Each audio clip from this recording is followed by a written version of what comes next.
யாராவது ப்ரேயர் பண்ணிட்டு ஆரம்பிக்கலாம். சரி. விமலா, நீங்க ப்ரேயர் பண்ணி.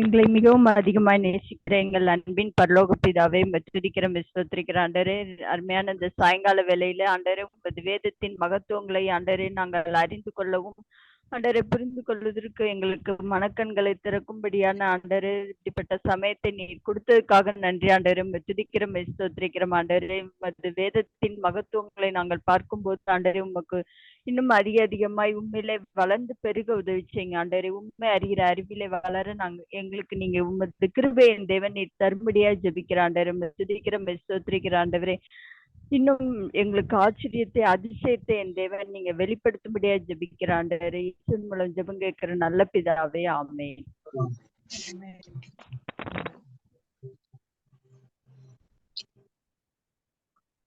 ஓகே. ஆக்சுவலா லாஸ்ட் வீக் வந்து முடிக்கும் போது கார்த்திகேயன் ஒரு டவுட் கேட்டிருந்தாரு. அதான் இன்னைக்கு அதை சொல்லிட்டு ஆரம்பிக்கலாம்னு நினைச்சேன். அவரு இன்னும் ஜாயின் பண்ணல. ஸோ அவர் ஜாயின் பண்ண பிறகு நம்ம முடிக்கும் போது என்ன அது என்னன்றதை லைட்டா ஒரு பார்வை பார்த்துக்கலாம். இப்ப லாஸ்ட் வீக் வரைக்கும் கேட்டதுல ஏதாவது டவுட் இருக்கா யாருக்காவது? இல்ல பிரதர், நம்ம ஜஸ்ட் அப்படியே ஒரு வரைக்கும் ஓகே, நம்ம ஜஸ்ட் ஒரு சின்ன ரீகேப் 5 மினிட்ஸ் சொல்லிட்டு நான் அப்படியே அடுத்த இதுக்கு போகலாம். ஸோ இப்போ என்ன இது பார்த்துக்கிட்டு இருக்கோம் அப்படின்னா,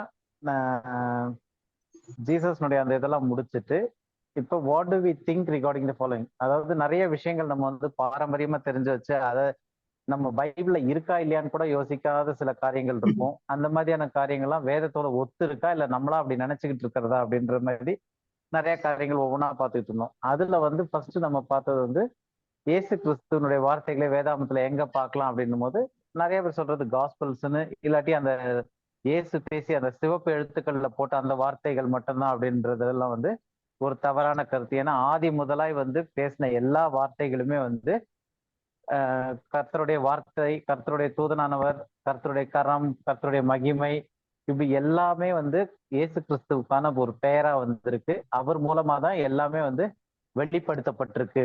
ஸோ பேசியது கண்டது எல்லாமே வந்து இயேசு கிறிஸ்துவின் மூலமா தான். அப்போ மொத்த தேவனுடைய வார்த்தை நம்ம இன்னைக்கு பைபிள்னு சொல்லக்கூடிய எல்லாமே வந்து இயேசு கிறிஸ்துவால நமக்கு கொடுக்கப்பட்டது. ஸோ அப்ப எல்லாமே வந்து லார்ட் ஜீசஸ் கிரைஸ்ட், கர்த்தராகிய இயேசு கிறிஸ்துவனுடைய வார்த்தைகள் தான் அது அப்படின்றத பார்த்தோம். அதுக்கு அடுத்தது வந்து சிலுவையில பேசின 7 வார்த்தைகள் தான்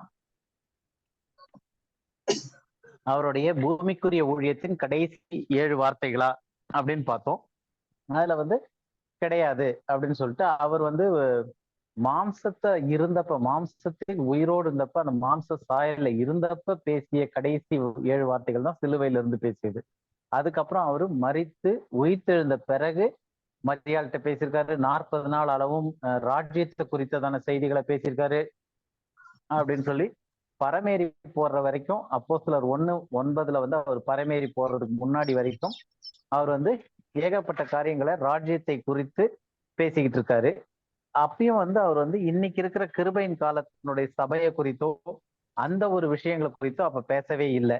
ஏன் அப்படின்னா சிலுவையில நியாயப்பிரமாணத்தை நிறைவேற்றி முடிச்சிட்டார்ன்றதை பார்த்திருக்கோம். சிலுவையில நியாயப்பிரமாணத்தை நிறைவேற்றி முடித்தார்.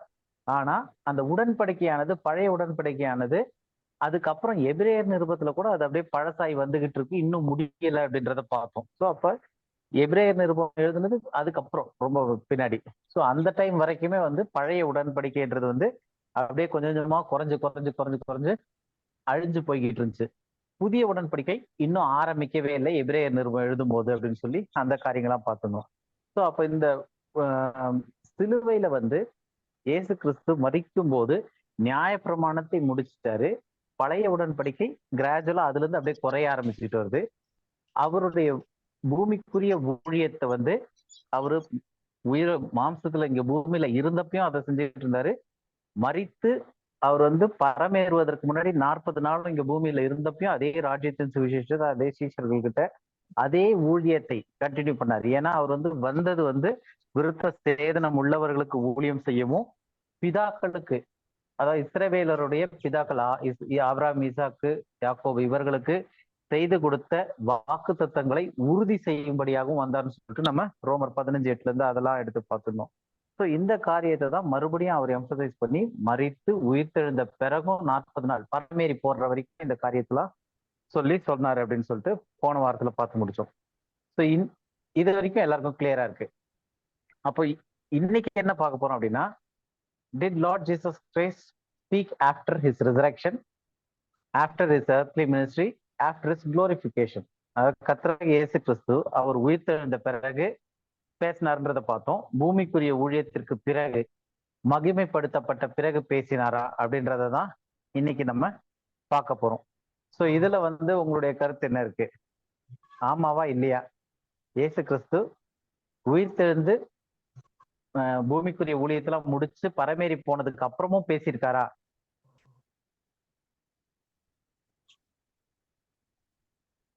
யாராவது பதில் கொடுக்க முடியுமா? பேசியிருக்காரா இல்லையான்ட்டுன்னு? பவுல்கிட்ட பேசினாரு. பவுல்கிட்ட பேசியிருக்காரு.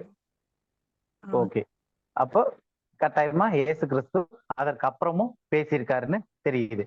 ஓகே, இதுல நான் ஒரு வார்த்தை யூஸ் பண்ணி உபயோகப்பட்டிருக்கேன். அந்த ஸ்கிரீன்ல இதுல பார்த்தா கூட தெரியும். மகிமைப்படுத்தப்பட்ட பிறகு பேசினாரான்னு கேட்டிருக்கேன்.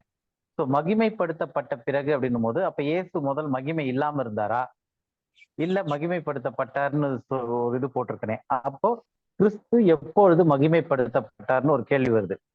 அப்ப முன்னாடி மகிமை இல்லாம இருந்தாரா, இல்ல மகிமைப்படுத்தப்பட்டார்ன்றது ஒரு கேள்வி. இப்போ இயேசு கிறிஸ்து எப்பொழுது மகிமைப்படுத்தப்பட்டார்ன்றத பார்த்தோம் அப்படின்னா, அப்ப அதுக்கு முன்னாடி அவர் மகிமைப்படுத்தப்படவில்லை அப்படின்றது தெரிய வரும். ஏன் அப்படின்னா, இயேசு கிறிஸ்துக்கு இந்த மாம்ச சாயல் எடுக்கும் போது பாவ சரீரத்தின் சாயல் எடுத்துட்டு வர்றாரு. அந்த சரீரத்தின் சாயல்ல எந்த ஒரு மகிமையும் கிடையாது. இந்த மாம்ச சாயல்ல எந்த ஒரு மகிமையும், மேன்மை பாராட்டுகிறதுக்கு எந்த ஒரு மகிமையும் இல்லைன்ட்டு பவுல் சொல்றாரு. அப்ப அந்த இயேசு கிறிஸ்து வந்து இந்த மனுஷ ரூபத்துல 2000 வருஷத்துக்கு முன்னாடி வந்த பொழுது அந்த மாம்ச சாயல் அது வந்து பாவ மாம்ச சாயல்னே சொல்றாரு. அந்த சாயல்ல வந்தப்ப அவரு எந்த ஒரு மகிமையும் பிதாவின் இடத்துல ஆதி முதலாய் கொண்டு இருந்த மகிமையை அவர் எடுத்துக்கிட்டு வரல. அப்ப இந்த பூமியில அவர் வாழ்ந்தப்ப மகிமையோட அப்படியே ஒளி வட்டத்தோட அப்படியெல்லாம் வாழ்ந்துட்டு எல்லாம் இல்லை. இப்ப நிறைய போட்டோஸ்ல வந்து பின்னாடி ஒரு மஞ்சள் கலர்ல ரவுண்டு மாதிரி போட்டிருப்பாங்க, ஹேலோ ஒளிவட்டம் மாதிரி. அந்த மாதிரியான மகிமையில அவர் சுத்திக்கிட்டு இல்லை. முதலாவது ஒரு விஷயம். அப்ப இயேசு கிறிஸ்து மகிமைப்படுத்தப்பட்டிருக்காரு. மகிமைப்படுத்தப்பட்டிருக்காருன்னு நம்ம வசனம் பார்ப்போம். ஆனா மகிமைப்படுத்தப்பட்ட பிறகு கூட இந்த போட்டோல இருக்க மாதிரி தலையை சுத்தி ஒரு மஞ்சள் ரவுண்ட் வரல, அது வேற மாதிரி ஒரு இது வந்திருக்கு. அதையும் பார்ப்போம். ஸோ இயேசு கிறிஸ்து எப்போது மகிமைப்படுத்தப்பட்டார் அப்படின்றத தெரிஞ்சுக்கணும். ஸோ பூமிக்குரிய ஊழியத்துல அவர் மகிமைப்படுத்தப்படலை. அவர் மகிமையே இல்லாம தான் இருந்தாரு. ஏன்னா அவர் எடுத்திருக்கிறது வந்து ஒரு மகிமையுள்ள சரீரம் கிடையாது. பாவத்துல மரிக்க போற பாவ சரீர சாயல், அந்த மாம்ச சாயல்ல எடுத்திருந்தாரு. அந்த மாம்ச சாயல்ல எந்த ஒரு மகிமையும் கிடையாது. ஏன்னா பவுல் சொல்றாரு, மேன்மை பாராட்டுகிறதற்கு இந்த சரீரத்துல ஒண்ணுமே இல்லை, இது வந்து மண்ணுல இருந்து எடுக்கப்பட்டது மண்ணாக போகுதுன்னு இருக்கு. அந்த மாதிரியான ஒரு சாயலை தான் அவர் எடுத்துக்கிட்டு வந்தாரு. அப்போ இயேசு கிறிஸ்து எப்பொழுது மகிமைப்படுத்தப்பட்டார் அப்படின்றதுக்கு சில வசனங்கள் 2 வசனம் பார்ப்போம். யோவான் 7வது அதிகாரம் 39வது வசனம். யோவான் 7வது அதிகாரம் 39வது வசனம். தம்மை விசுவாசிக்கிறவர்கள் அடைய போகிற ஆவியை குறித்து இப்படி சொன்னார். இயேசு இன்னும் மகிமைப்படாதிருந்தபடியினால் பரிசுத்த ஆவி இன்னும் அருளப்படவில்லை.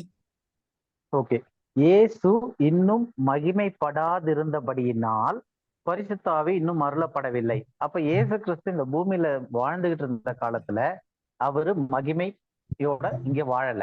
மகிமையோடனா மகிமையான சரீரம் அவருக்கு ஆதி முதலாய் அவருக்கு ஒரு கொண்டு இருந்த மகிமை. ஏன்னா அவருக்கு பேரே எபிரேயர்ல பாக்குறோம், தேவனுடைய மகிமையா இருக்கிறார். அவரு தேவனுடைய மகிமையா இருந்தாருன்னு இருக்கு. த க்ளோரி ஆஃப் காட் அப்படின்றதே வந்து இயேசு கிறிஸ்துக்கான பழைய ஏற்பாட்டுல உபயோகப்படுத்தப்பட்ட ஒரு பேரா இருக்கு. அப்ப ஆதி முதலாய் அவருக்கு ஒரு மகிமை இருந்துச்சு. பிதாவாகிய தேவனுக்கு ஒரு மகிமை இருந்துச்சு. கர்த்தராகிய இயேசு கிறிஸ்துக்கு ஒரு மகிமை இருந்துச்சு ஆதி முதலாய். ஆனா அந்த மகிமைய அவர் வந்து கொள்ளையாடின பொருளா எண்ணாமல் அதை விட்டுட்டு வந்தார். அந்த ஸ்தானத்தை விட்டுட்டு மாம்ச சாயல் எடுத்ததுல வந்து எந்த ஒரு மகிமையும் அவர் கொண்டு வரவில்லை. அப்ப தம்மை விசுவாசிக்கிறவர்கள் அடைய போகிற ஆவியை குறித்து இப்படி சொல்றாரு. ஏதோ ஒரு சொல்றாரு பரிசு ஆவி பெறுறது குறித்து. அந்த ஆவியை பெறுறதுக்கு இயேசு என்ன சொல்றாருன்னா, ஒரு நிபந்தனை, இயேசு இன்னும் மகிமைப்படாதிருந்தபடியினாலே பரிசுத்தாவி இன்னும் அருளப்படவில்லை அப்படின்னு. அப்ப இதுல இருந்து என்ன தெரியுதுன்னா, இயேசு மகிமை அடைந்தால்தான் என்ன வரும், பரிசுத்தாவி அருளப்படும் அப்படின்றது இங்க புரியுது. அதே மாதிரி இன்னொரு வசனம் படிச்சிடலாம். யோவான் 16:7. நான் உங்களுக்கு உண்மையை சொல்லுகிறேன், நான் போகிறது உங்களுக்கு பிரயோஜனமாய் இருக்கும். நான் போகாதிருந்தால் தேற்றரவாளன் உங்களிடத்தில் வரார். நான் போவேனே ஆகில் அவரை உங்களிடத்திற்கு அனுப்புவேன். ஓகே. சோ இப்ப இதுல வந்து இந்த வசனத்துல நான் உங்களுக்கு உண்மையை சொல்லுகிறேன். இந்த உண்மையை சொல்லுகிறேன், மெய்யாகவே மெய்யாகவே உங்களுக்கு சொல்லுகிறேன், இதெல்லாம் வந்து ஒரு அழுத்தத்தை கொடுக்கறதுக்கான வார்த்தைகள். சோ நான் உங்களுக்கு உண்மையை சொல்லுகிறேன், நான் போகிறது உங்களுக்கு பிரயோஜனமா இருக்கும். எங்க போகிறது? அவர் வந்து மகிமைப்பட்டு பிதாவினிடத்தில் போறதுக்கு, அவர் வந்து பரமேறி போறது, இவங்களை விட்டு இந்த பூமியை விட்டு அவர் போறது பிரயோஜனமா இருக்கும். நான் போகாதிருந்தால், இப்ப இதுல வந்து சில வார்த்தைகள்லாம் நம்ம பின்னாடி ஸ்டடி பண்ணுவோம். தேற்றரவாளன், அவரை, இந்த மாதிரி வார்த்தைகள்லாம் வந்து சில இதெல்லாம் வந்து அது இன்னும் டீப்பர் ஸ்டடியில இருக்கு. நம்ம வந்து ஜஸ்ட் அது மேலோகமா தேற்றரவாளன் உங்களிடத்தில் வரார். அப்போ தேற்றரவாளன் வரணும் அப்படின்னும் போது இயேசு கிறிஸ்து இங்க இருந்து போயாகணும். அவர் போனாதான் தேற்றரவாளன் வருவார். நான் போவேனே ஆகில் அவரை உங்களிடத்திற்கு அனுப்புவேன் அப்படின்றாரு. அப்ப இந்த ரெண்டு வசனத்துக்கு நம்ம என்ன பாக்குறோம், இயேசு கிறிஸ்து மகிமைப்பட்டாதான் வந்து, மகிமைப்படாதிருந்தபடினால் பரிசுத்தாவி இன்னும் அருளப்படவில்லைன்னு பாக்குறோம். அப்ப பரிசுத்தாவி அருளப்படணும்னா இயேசு கிறிஸ்து மகிமைப்பட்டாக வேண்டும். ரெண்டாவது, பரிசுத்தாவி எப்ப வரும் அப்படின்னு சொல்றாரு அப்படின்னா, நான் போவேனே ஆகில் பரிசுத்தாவி அனுப்புவேன். நான் போறது பிரயோஜனமா இருக்கும், போலன்னா பரிசுத்தாவி வர முடியாது. அப்ப இயேசு கிறிஸ்து முதலாவது இருந்து போகணும், போன பிறகு அவர் மகிமைப்படணும், மகிமைப்பட்ட பிறகுதான் பரிசுத்தாவி அருளப்பட முடியும். அப்போ இயேசு கிறிஸ்து எப்போது மகிமை அடைந்தார் அப்படின்றதுக்கு நம்ம என்ன சொல்ல முடியும்? எப்போ மகிமை அடைந்தார்? இப்ப யாராவது சொல்ல முடியுமா? இயேசு கிறிஸ்து எப்போது மகிமை அடைந்தார்? பரலோகத்துக்கு போய் பிதாவோட சேர்ந்த பிறகு. பரலோகத்திற்கு அவரு ஏறி போன பிறகு, எடுத்துக்கொள்ளப்பட்ட பிறகு. அப்போ 40 நாள் அளவும் இயேசு கிறிஸ்து உயிர்த்தெழுந்த சரீரத்தோடு இருந்தாரே தவிர மகிமைப்பட்ட சரீரத்தோடு இல்லை. இது கிளியரா புரியுதா? இது ஒரு முக்கியமான பாயிண்ட், பின்னாடி வர ஃபியூச்சர் ஸ்டடிஸ்க்கு ரொம்ப யூஸ் ஆகும். ஏன்னா நிறைய பேர் நினைக்கிறது என்னன்னா, இயேசு கிறிஸ்து உயிர்த்தெழுந்த உடனே அந்த உயிர்த்தெழுந்த சரீரம் வந்து அப்படியே அடைக்கப்பட்ட கல் இருந்த ரூம்குள்ள அப்படியே அவர் வராரு, எல்லாம் பயப்படுறாங்க, ஆவேசமான உடனே தோமா கிட்ட எல்லாம் வந்து கையை தொட்டு பாருன்றாரு, இன்னொரு இடத்துல அப்படியே அங்க இருந்து தரிசனம் இங்க வராரு. அப்போ அந்த சரீரம் வந்து இந்த பூமிக்கான சரீரம் கிடையாது. ஏன்னா பாவ சரீர சாயல்ல அவர் மரித்துட்டாரு. மரித்து உயிர்த்தெழும்போது அவருக்கு வந்து கல்லறை திறக்கப்பட்டது வந்து இயேசு கிறிஸ்து வெளியே வர்றதுக்காக கல்லறை திறக்கப்படல. கல்லறை திறக்கப்படுறதுக்கு முன்னாடி அவர் உயிர்த்தெழுந்துட்டாரு. அது ஒரு ஸ்டடி இருக்கு, 3 நாள் இரவும் பகலும்ன்ற ஸ்டடியில பார்த்தோம்னா அவர் கல்லறை திறக்கிறதுக்கு முன்னாடியே வந்து அவர் உயிர்த்தெழுந்து வெளியே வந்துட்டாரு. கல்லறை எதுக்கு திறக்கப்பட்டுச்சுன்னா, வெளியே இருக்கிறவங்க உள்ள வந்து பாக்குறதுக்கு, இந்த கல்லறை காலியாக இருக்கிறதுன்றது தெரியறதுக்காக தான் கல்லறை திறக்கப்பட்டுச்சே தவிர, உள்ள அவங்க வந்து கல்லறை திறந்திருக்கும் போது உள்ள வந்து பார்க்கும்போது வெறும் அந்த சீலைக்கு சுத்தி இருக்கிறது கிடக்குது, உள்ள அவர் இல்லை. அப்பதான் வந்து உயிர் தெரிந்தவரை இங்க மரித்தோர் இடத்துல ஏன் தேடுறீங்க, உயிரோடு இருக்கவரை அப்படின்னு சொல்லிட்டு தேவதூதர்கள் கேட்பாங்க. சோ அப்போ இயேசு கிறிஸ்து உயிர் தெழுந்த பிறகு அவருக்கு ஒரு சரீரம் வந்துச்சு. அந்த சரீரத்தை மரியாள் வந்து முதலாவது ஐடென்டிஃபை பண்ண முடியல. இயேசு பேச ஆரம்பிச்ச உடனே தான் ரபுனி அப்படின்னு சொல்லிட்டு ஐடென்டிஃபை பண்றாங்க. அப்ப நிறைய இடத்துல எமோஸ் போற வழியிலையும் அவர் சீஷர்களுக்கு மீன் விட்டு கொடுக்கும் போதும், அப்புறம் அந்த 40 நாள் அவர் சீஷர்களோட சேர்ந்து ராஜ்யத்தை குறித்து அவர்களுக்கு எல்லா விதமான உபதேசத்தையும் உபதேசித்து தான் உயிர்த்தெழுந்ததை எல்லா விதமான நிச்சயத்தினாலும் அவர்களுக்கு புரிய வச்சு எல்லாமே செஞ்சது என்னன்னா, உயிர்த்தெழுந்த சரீரத்துல. ஆனா உயிர்த்தெழுந்த சரீரத்துல அவர் இருக்கும்போது இன்னும் மகிமைப்படவில்லை.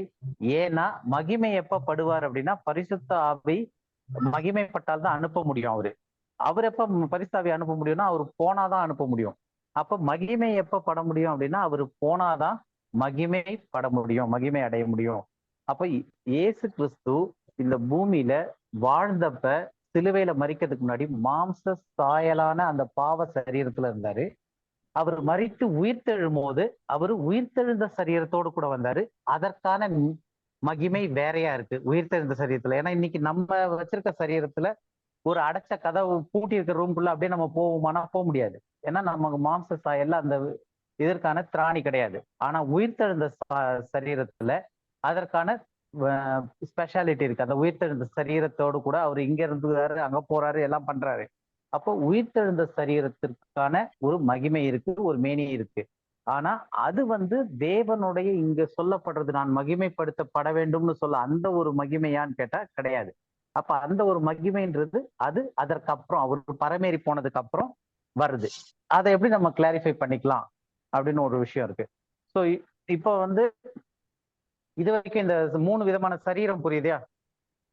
இல்ல ஏதாவது கேள்வி இருக்கா? இதுல டவுட் ப்ரொசீட் பண்ணலாமா? ப்ரொசீட் பண்ணலாம் பிரதர். ஓகே. ஸோ இப்ப 3 விதமான சரீரத்தை பார்த்தோம். ஒண்ணு நமக்கு இருக்கிற மாம்ச சரீரம், இயேசுவும் அதே சாயல்ல தான் வந்தாரு, அது மரணத்திற்குரியது. அந்த சாயல்ல மறிச்ச பிறகு எல்லாரும் உயிர் தெழுறாங்க. அப்படி உயிர் தெழும் போது அதற்கான ஒரு மேனி வருது, உயிர்த்தெழுதலுக்கான ஒரு சரீரம். அந்த சரீரம் மகிமைப்படுத்தப்பட்ட சரீரமானா விண்ணுலகத்திற்கான மகிமைப்படுத்தப்பட்ட சரீரம் அது கிடையாது. அது வந்து இயேசு கிறிஸ்து பரமேறி போன பிறகு வந்திருக்கு. ஸோ இப்ப வந்து இயேசு கிறிஸ்து பரமேறி போனதுக்கு அப்புறம் எப்படி வந்துச்சு அப்படின்னு பார்த்தோம்னா 40 நாள் ஆகும் அவர் இங்க சீஷர்களுக்கு வந்து எல்லா விதமான காரியத்தையும் போதிச்சுக்கிட்டு இருந்தாரு. அதற்கப்புறம் 10 நாள் கழிச்சு பெந்தேகோஸ்து நாள் வருது. பெந்தேகோஸ்து நாள் அன்னைக்கு பரிசுத்த ஆவி அருளப்படுது.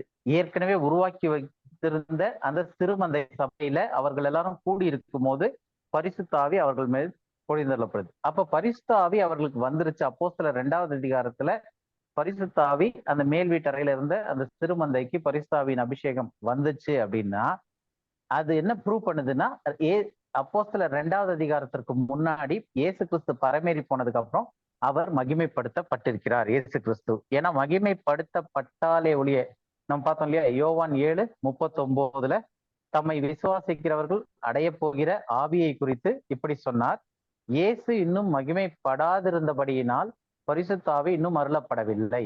அப்ப அப்போஸ்தலர் 2வது அதிகாரத்துல பரிசுத்த ஆவி அருளப்பட்டு விட்டது என்றால் அதற்கு முன்னாடி இயேசு கிறிஸ்து மகிமைப்படுத்தப்பட்டாரு. ஆனா எப்ப மகிமைப்படுத்தப்படுவார்னா அவர் இங்கிருந்து போனாதான் தேற்றரவாளன் அனுப்ப முடியும். அப்ப இங்கிருந்து போன பிறகு அந்த 40 நாள் கழிச்சு உயிர்த்தெழுந்து 40 நாள் அளவும் உயிர்த்தெழுந்த சரீரத்தோடு இருந்தாரு. பரமேறி போனதுக்கு அப்புறம் அவர் மகிமைப்படுத்தப்பட்டு 10 நாளைக்கு பிறகு பெந்தேகோஸ்து அன்னைக்கு பரிசுத்த ஆவி அருளப்பட்டிருக்கு சிறுமந்தைக்கு. ஸோ இது வரைக்கும் கிளியரா இருக்கும்னு நினைக்கிறேன். இப்ப இயேசு கிறிஸ்து மகிமைப்படுத்தப்பட்ட பிறகு இந்த பூமிக்கான காரியங்களை பேசியிருக்காரா இல்ல கிருபையின் காலத்தை குறித்து பேசியிருக்காரா அப்படின்றது ஒரு கேள்வி வருது. அது நம்ம பேசுவோம். அதற்கு முன்னாடி இயேசு கிறிஸ்து உயிர்த்தெழுந்து மகிமை அடைந்த பிறகு, அதாவது பரலோகத்துக்கு ஏறி போய் மகிமை அடைந்து பரிசுத்த ஆவி அருளப்பட்ட பிறகு என்ன பேசியிருக்காரு அப்படின்றத நம்ம பார்ப்போம். ஸோ அப்படி பார்க்கும்போது மொத்தமா அதாவது அப்போஸ்தலர்களுக்கு யாக்கோபுக்கு யோவான் இவங்க எல்லாருக்குமே வந்து அவங்க எழுதின நிருபங்கள் எல்லாமே வந்து தேவ ஆவியினால் உந்தப்பட்டு தான் எழுதியிருக்காங்க. வேத வாக்கியங்கள் எல்லாமே தேவ ஆவியினால் தான் உந்தப்பட்டு எழுதியிருக்கு. அப்ப அந்த எழுதப்பட்ட வார்த்தைகள் கம்யூனிகேட் பண்றதுக்கு இயேசு கிறிஸ்துவனுடைய வார்த்தைகள் தான் மொத்தமே. ஆனா இப்ப வந்து எப்படி இயேசு கிறிஸ்து இந்த பூமிக்குரிய ஊழியத்துல வாழ்ந்தப்ப பேசின வார்த்தைகள்னு சொல்லிட்டு காஸ்பல்ஸ்ல இருக்கு இல்லையா, அந்த மாதிரி அவரு மகிமைப்படுத்தப்பட்ட பிறகு நேரடியா சீஷர்களோட பேசின காரியங்கள் அந்த மாதிரி நம்ம படிக்கும் போது அப்போஸ்தலர்ல வந்து 9வது அதிகாரத்துல தான் அதுக்கு அடுத்த இன்சிடென்ட் நடக்குது என்ன ஆகுதுன்னு சொல்லிட்டு. ஸோ அப்போஸ்தலர் 9வது அதிகாரத்துல 3வதுல இருந்து 6வது வசனம் வரைக்கும் படிக்கலாம். அப்போஸ்தலர் 9:3 to 6. அவன் பிரயாணமாய் போய் தமஸ்குவுக்கு சமீபித்த போது சடிதியிலே வானத்திலிருந்து ஒரு ஒளி அவனை சுற்றி பிரகாசித்தது. அவன் தரையிலே விழுந்தான். அப்பொழுது சவுலே சவுலே நீ என்னை ஏன் துன்பப்படுத்துகிறாய் என்று தன்னுடனே சொல்லுகிற ஒரு சத்தத்தை கேட்டான். அதற்கு அவன், ஆண்டவரே நீர் யார் என்றான். அதற்கு கர்த்தர், நீ துன்பப்படுத்துகிற இயேசு நானே. முள்ளில் உதைக்கிறதுக்கு உனக்கு கடினமாம் என்றார். அவன் நடுங்கி திகைத்து, ஆண்டவரே நான் என்ன செய்ய சித்தமாய் இருக்கிறீர் என்றான். அதற்கு கர்த்தர், நீ எழுந்து பட்டணத்துக்குள்ளே போ, நீ செய்ய வேண்டியது அங்கே உனக்கு சொல்லப்படும் என்றார். இந்த ஒரு சம்பவம் வந்து எல்லாருக்குமே தெரிஞ்சது, காமனான ஒரு சரித்திரபூர்வமான ஒரு சம்பவம் இது. பவுல் எப்படி வந்து அந்த சவுலா இருந்து அவர் வந்து ஆண்டவரால தமஸ்கு போற வழியில இயேசு கிறிஸ்துவால ஒரு இன்டராக்ஷன் நடக்குது அப்படின்ற ஒரு சம்பவம் தான் அப்போஸ்தலர் 9வது அதிகாரத்துல இருக்கக்கூடிய ஒரு காரியங்கள். ஸோ இதுல அப்படியே நம்ம படிச்சு பார்த்தோம்னா அவருடைய கண்ணு வந்து குருடா இருக்கும், 3 நாள் வந்து அப்பம் புசியாமலும் இது இல்லாம இருப்பாரு. அப்புறம் அனனியாஸ் மூலமா போய் ஆண்டவர் வந்து போய் அவங்க பார்த்து சொல்லுவாரு. அதுக்கப்புறம் வந்து கண்ணுல இருந்து செதில் விழும். ஸோ இது மொத்தம் அந்த அதிகாரம் நம்ம அப்படியே படிச்சு பார்த்துக்கிட்டா தெரியும். இப்ப நம்ம பாயிண்ட்டுக்கு வரும். ஸோ அவன் பிரயாணமாய் போய் தமஸ்குக்கு சமீபமான பொழுது சடுதியிலே வானத்திலிருந்து ஒரு ஒளி அவனை சுற்றி பிரகாசித்தது. ஸோ அப்ப வானத்திலிருந்து ஒரு ஒளி வந்திருக்கு, அவனை சுற்றி பிரகாசித்திருக்கு. அந்த ஒளி என்னது?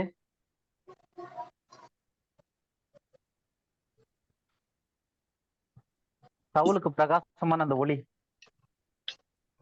வானத்திலிருந்து வந்த ஒளி, அவருடைய மகிமை. இங்க வசனத்துல என்ன போட்டிருக்கு?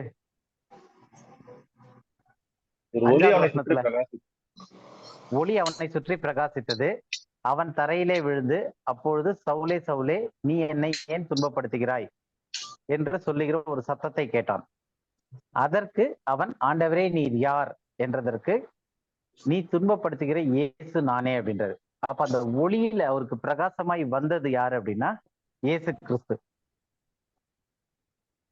ரைட்டா? இப்ப அதே இதுல அப்படியே அடுத்து இன்னொரு வசனமும் படிப்போம். அப்போஸ்தலர் 26 அப்போஸ்தலர் 26 13 இருந்து 16 வரைக்கும். 13வது வசனம் வரைக்கும், முதல் 13வது வசனம் வரைக்கும் படிக்கலாம்.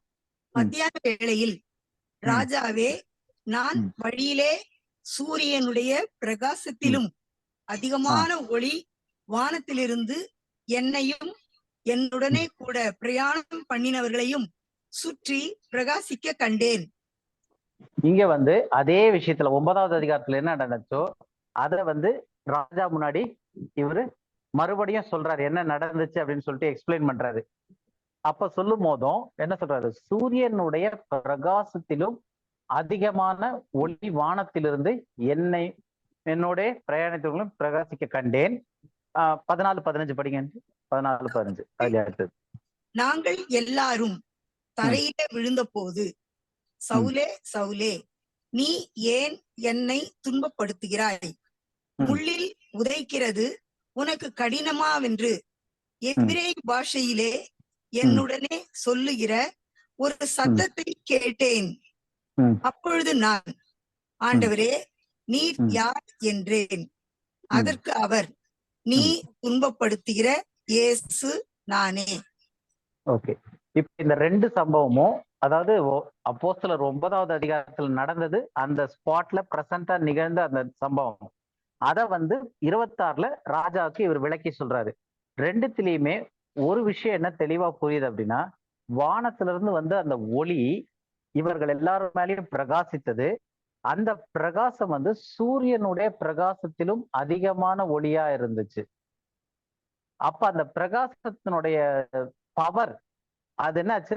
தரையிலே விழுந்த போது, அப்ப அவங்க எல்லாமே அங்க தரையில விழுறாங்க. அந்த பிரகாசத்தினுடைய ஒளியினால விழுந்து சவுலே சவுலேன்ட்டு அந்த இன்சிடென்ட் அப்படியே ஆரம்பிக்குது. சோ என்ன சொல்ல வந்தோம்னா, இயேசு கிறிஸ்து உயிர்த்தெழுந்த பிறகு இந்த 40 நாள் அளவும் சீஷர்களோடு அங்கேயே கூட சுத்திக்கிட்டு மீன் சாப்பிட்டுக்கிட்டு அவர்களுக்கு போய் ஒவ்வொரு காரியமா சொல்லிக்கிட்டு ராஜ்யத்தை குறித்தெல்லாம் சொல்லிக்கிட்டு எல்லாம் இருந்தாரு. அப்போ அந்த டைம்ல யாருமே வந்து அவ்வளவு ஒரு பிரைட்டான ஒளியவும் பார்க்கல, இல்ல யார் கண்ணும் 3 நாளைக்கு குருடு ஆகிற அளவுக்கு அதுல இருந்து செதில் விழற அளவுக்கும் ஆகல, யாருமே வந்து அந்த பவரால தரையில விழற அளவுக்கும் இல்ல. டீச்சர்கள் கூடவே தான் இருந்தாங்க. அப்பம் பெட்டு கொடுத்தாரு, மீனை பெட்டு கொடுத்தாரு, அப்பதான் அவங்களுக்கு கண் திறக்கப்பட்டுச்சுன்னு இருக்கு. அப்ப இயேசு கிறிஸ்து மகிமை அடைந்த பிறகு அவருடைய மகிமை எப்படிப்பட்டதா இருக்கு? போட்டோல வந்து தலையை சுத்தி ஒரு மஞ்சள் கலர் ரவுண்டு போடுற மாதிரி இல்ல, சூரியனுடைய பிரகாசத்திலும் அதிகமான ஒளி. அப்ப அந்த சூரியனை ஒரு செகண்ட் பார்த்தாலே நமக்கு கொஞ்ச நேரத்துக்கு அந்த சூரியன் அந்த ஸ்பாட் வந்து கண்ணுக்குள்ள அப்படியே கருப்பா தெரியும், பிளைண்ட் ஆன மாதிரி. பிளைண்ட் ஸ்பாட் மாதிரி ஆயிரும் கண்ணு. அந்த பிரைட்னஸை பார்க்கும்போது ஆட்டோமேட்டிக்கா கண்ணு வந்து அந்த டார்க்னஸ் தான் ஃபீல் பண்ணும். ஸோ அது என்ன அர்த்தம்னா கண்ணு வந்து நமக்கு குருடான மாதிரி ஆயிரும் அந்த சூரியனுடைய பிரைட்னஸ்ல. இவங்களுக்கு வந்து 3 நாளைக்கு அந்த எஃபெக்ட் இருந்திருக்கு பவுலுக்கு அதாவது சவுல் வந்து பவுலா இது ஆகும்போது. அப்போ தமஸ்குக்கு போற வேளை 3 நாளைக்கு வந்து அவர் அப்பம் பூசியாமலும் கண்ணு தெரியாம உட்கார்ந்துருக்காரு. அப்ப எந்த அளவுக்கான ஒரு மகிமை அவர் அடைஞ்சிருக்காரு, அந்த பிரகாசம், அந்த மகிமையினுடைய பவர் புரியுதா உங்களுக்கு? இயேசு கிறிஸ்து உயிர்த்தெழுந்த பிறகு அதே உயிர்த்தெழுந்த சரீரத்துல 40 நாள் இருந்தப்பையும் எந்த சீஷருக்கும் இப்படி ஒரு அனுபவம் வரல. இவ்வளவு பெரிய பிரைட்னஸ் அவங்க பார்க்கல. அவங்களோடய தான் சுத்திக்கிட்டு இருக்காரு, அவங்களோடய அப்பம் போயிடுறாரு, அவங்களோடய சாப்பிடுறாரு. 40 நாள் அளவும் ராஜ்யத்தை குறித்து அவங்களோடய இருந்து பேசிக்கிட்டு இருக்காரு. பரமேறி போகும்போதும் அவர் அப்படியே போயிட்டே இருக்கும்போது இவங்க பார்த்துக்கிட்டே இருக்காங்க. ஒரு மேகம் வந்து அவங்கள மறைக்குது, அவரை மறைச்சு அப்படியே எடுத்துட்டு போகுது. அப்ப கடைசி மேகத்துக்குள்ள போற வரைக்கும் அவங்க இயேசு கிறிஸ்துவ பார்த்துக்கிட்டு தான் இருக்காங்க. ஆனா அதுக்கப்புறம் பரிசுத்தாவி அருளப்படுது. பரிசுத்தாவி அருளப்பட்ட பிறகு மகிமைப்படுத்தப்பட்டிருக்காரு. அதுக்கப்புறம் பரிசுத்தாவி அருளப்படுது. அதற்கப்புறம் பவுலோட வந்து இன்ட்ராக்ட் ஆகும்போது, பவுலுக்கு தரிசனம் ஆகும்போது அந்த ஒளி வெறும் பிரைட் சன்னை விட, சூரியனை விட அதிக பிரகாசமான ஒரு ஒளியை தான் அவர் பார்க்கிறாரு. அந்த ஒளி வந்து என்ன பண்ணுது, அவருக்கு வந்து டோட்டலா பிளைண்ட்னஸ் ஆக்குற அளவுக்கு அவ்வளவு பவரா இருக்கு. ஸோ இதுதான் வந்து மகிமை அடைந்த கிறிஸ்து மகிமை அடைந்தார்ன்றதுக்கே வந்து பிப்ளிக்கலா ஒரு ப்ரூஃப் என்ன அப்படின்னா, அதற்கு முன்னாடி உள்ள காரியத்துக்கும் அவர் மகிமை அடைந்ததுக்கு அப்புறம் அவருடைய தரிசனத்திற்கும் உள்ள வித்தியாசம் வந்து, முன்னாடி இருந்தவங்க கூட உட்காந்து மீன் சாப்பிட்டுக்கிட்டு இருந்தாங்க, பேசிக்கிட்டு இருந்தாங்க. அதுக்கப்புறம் உள்ளவருக்கு வந்து தரிசனம் ஆகும் போது 3 நாள் கண்ணு குருடாய் போச்சு, செதிலா வந்து விழுந்து அதுக்கப்புறம் தான் கண்ணே திறக்குது. அவர் பார்த்தது வந்து ஒரு உருவத்தையோ ஆளையோ பார்க்கல. ஏன்னா அந்த அளவுக்கு பார்க்குற அளவுக்கே அவருக்கு வந்து இது இல்லை. ஏன்னா சூரியனை விட இந்த பிரகாசம் வந்து அதிகமான ஒளியா இருந்துச்சு. ஸோ அதுதான் வந்து இயேசு கிறிஸ்து ஆதியில கொண்டிருந்த மகிமையை அவர் மீண்டுமாய் கொண்டது. அப்ப அந்த ஒரு விஷயம் தான் வந்து பவுல் பார்க்கிறாரு. அதை வந்து இந்த 12 சீஷர்கள் பார்த்தது கிடையாது. 12 சீஷர்களும் வந்து இயேசு கிறிஸ்து மாம்ச சாயல்ல இருந்ததை பார்த்தாங்க. இயேசு கிறிஸ்து உயிர்த்தெழுந்த சரீரத்துல இருந்தப்ப இருந்த காரியங்களை பார்த்தாங்க. அந்த சரீரத்திற்கான மகிமை வந்து அடைத்த இந்த செவருக்குள்ள கூட அப்படியே உள்ள வர்ற மாதிரியான மகிமையா தான் இருந்துச்சு. அந்த மகிமையோட கூட பார்த்தாங்களே தவிர, ஒரிஜினலா ஆதி முதலாய் கொண்டிருந்த அந்த சூரியனை காட்டிலும் பிரகாசமான அந்த மகிமையை வந்து அவங்க பார்க்கல. அதை பார்த்தது பவுலுக்கு வந்து அதுக்கப்புறம் அதை வெளிப்படுத்துறாரு. ஓகே, இது வரைக்கும் கிளியரா இருக்கு இல்லையா? ஓகே, இப்ப வந்து அடுத்தது அதே அப்போஸ்தலர் 26 16வது வசனம், அடுத்த வசனமும் படிச்சிடலாம்.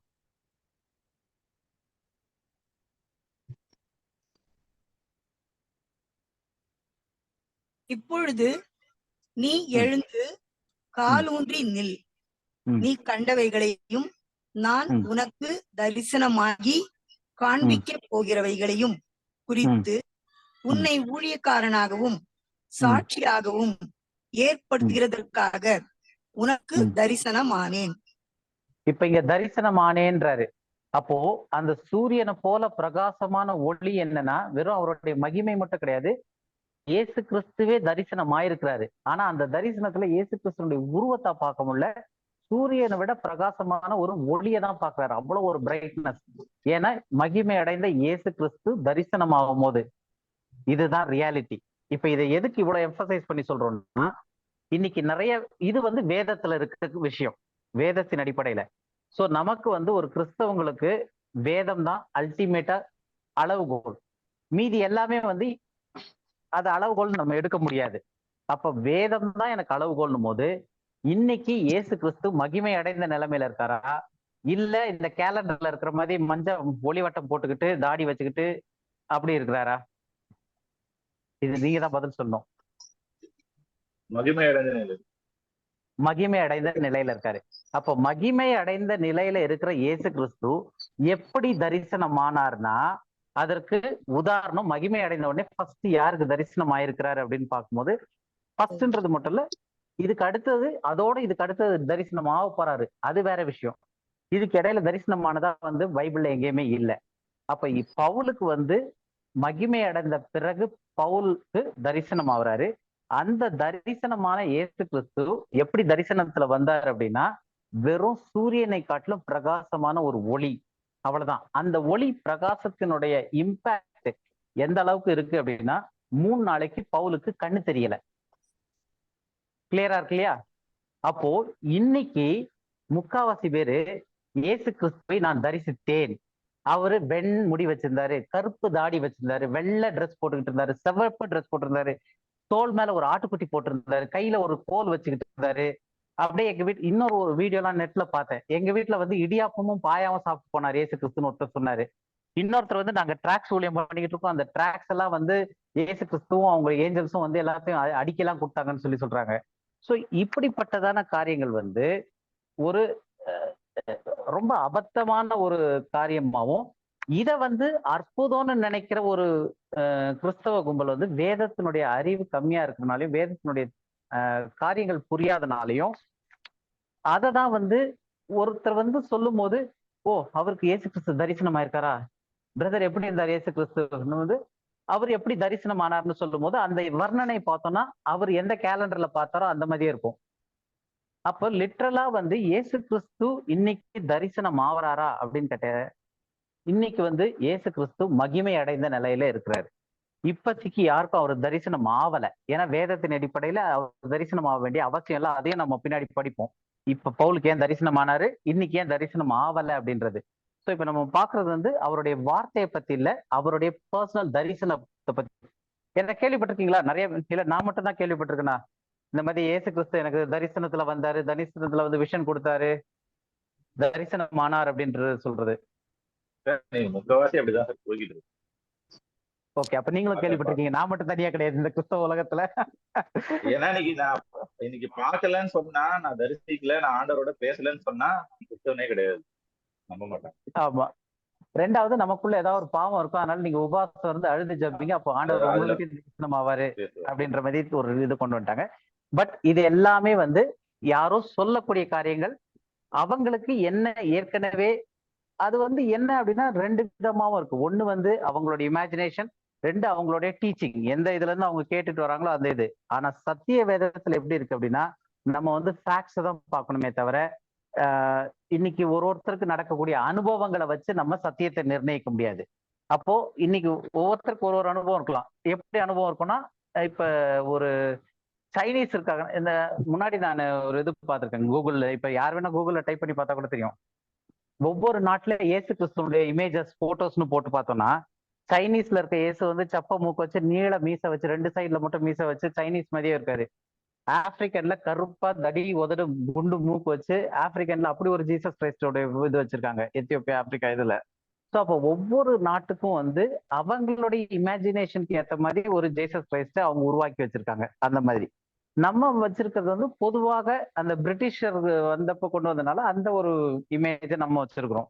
அப்போ ஒவ்வொருத்தருக்கும் அவங்களுடைய இம்பாக்ட், அந்த இதுக்கு ஏற்ற மாதிரி அவங்களுடைய இமேஜினேஷன்ல என்ன உள்ள போயிருக்கோ அந்த காரியங்கள் அவங்களுடைய சப்கான்சியஸ் மைண்ட்ல இருந்து என்ன டீச்சிங்லாம் கேட்டு வராங்களோ அதே மாதிரிதான். இப்ப நிறைய பேர் வந்து பரலோகத்துக்கு நான் போனேன், நான் பாதி மரணத்துல இருந்தேன், பரலோகத்துக்கு போனேன், அங்க இருந்து என்ன நரகத்தின் வழியா இப்படி கூட்டு போய் அங்க போய் காமிச்சாங்க வச்சாங்க, ஏகப்பட்ட காரியங்கள் சொல்றாங்க. ஸோ அதெல்லாம் வந்து வேதத்தின் அடிப்படையில இருக்கா அப்படின்னு பார்த்தோம்னா அதுக்கு வசனம் வேணும். அப்பதான் அது உண்மை. வசனத்துல வந்து அப்படி இல்லை அப்படின்னா அது வந்து அவர்களுடைய அனுபவம், எமோஷனல் காரியங்கள் இருக்கலாம், அவங்களுடைய சப்கான்சியஸ் மைண்டுடையதா இருக்கலாம். ஸோ அந்த மாதிரியே தவிர ஒரு பைபிள் பிலீவிங் கிறிஸ்டியன் சொல்லுவாங்க, வேதத்தை முழுமையாய் நம்புகிற ஒரு கிறிஸ்தவர் இந்த மாதிரியான காரியத்தெல்லாம் வேதத்தோடு ஒப்பிட்டு பார்த்து வேதத்துல அதுக்கு இல்லை அப்படின்னா அது வந்து கள்ள உபதேசம், அது எப்படிப்பட்ட அனுபவமா இருந்தாலும். அப்ப இன்னைக்கு டேட்ல வந்து நமக்கு தெளிவா தெரியக்கூடியது என்னன்னா, இயேசு கிறிஸ்து இந்த மாம்ச சரீரத்துல வந்தப்ப அவருக்கு மகிமை கிடையாது. அவர் மரித்து உயிர்த்தெழுந்த பிறகு அவருக்கு உயிர்த்தெழுந்த சரீரம் இருந்துச்சு, அதுல ஒரு ஸ்பெஷாலிட்டியான மகிமை இருந்துச்சு. ஆனா அது எப்படிப்பட்ட மகிமைனா செவத்துக்குள்ள இருந்து அப்படியே வரக்கூடியது, சீஷர்களோட அங்கங்க தரிசனம் ஆகுறது, அந்த மாதிரியான ஒரு மகிமையுள்ள சரீரம் இருந்துச்சு. ஆனா அவர் பரமேறி போனதுக்கு அப்புறம் அவருக்கு வந்து வேற விதமான மகிமைப்படுத்தப்பட்ட சரீரம் வந்துச்சு. ஏன்னா அவர் ஆதி முதலாய் கொண்டிருந்த மகிமை அவருக்கு மறுபடியும் அருளப்பட்டுச்சு, அவர் மகிமைப்படுத்தப்பட்டார்.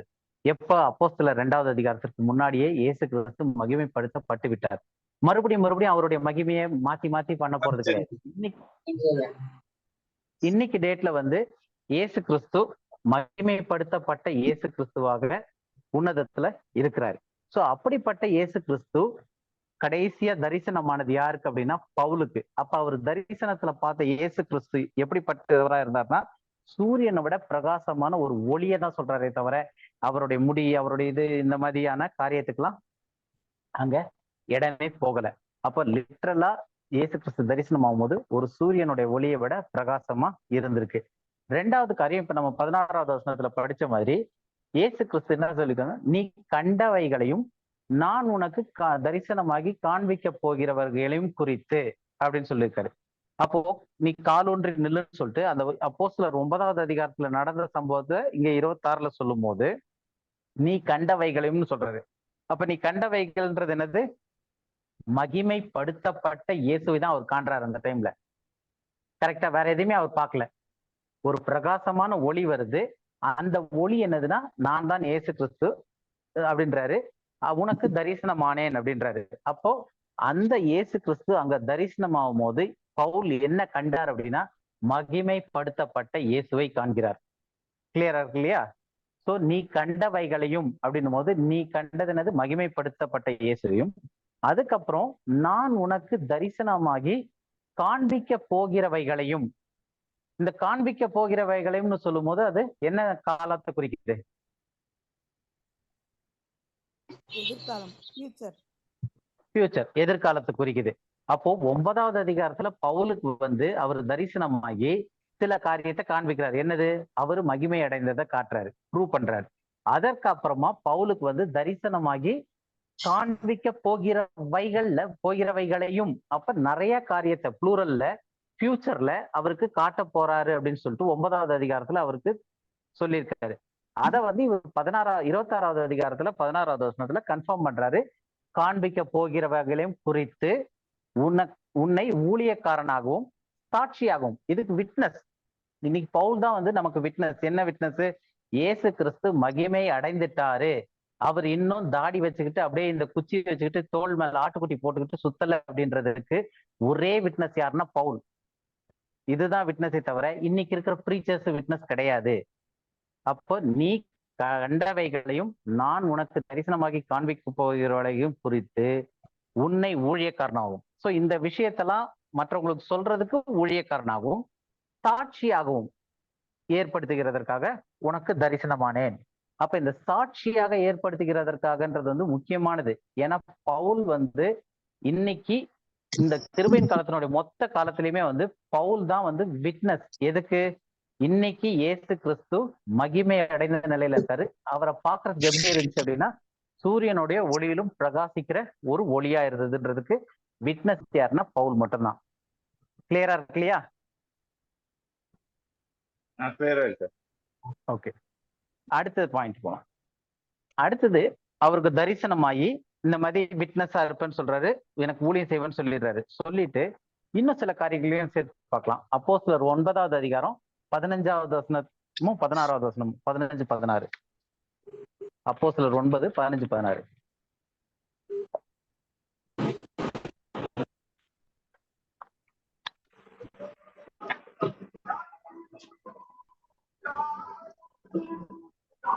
அப்போஸ்தலர்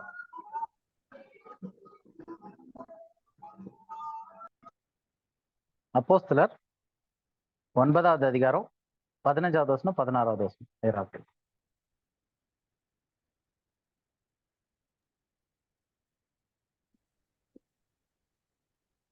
அதற்கு கர்த்தர், நீ போ, அவன் புறஜாதிகளுக்கும் ராஜாக்களுக்கும் இஸ்ரவேல் புத்திரருக்கும் என்னுடைய நாமத்தை அறிவிக்கிறதற்காக நான் தெரிந்து கொண்ட பாத்திரமாக இருக்கிறான்.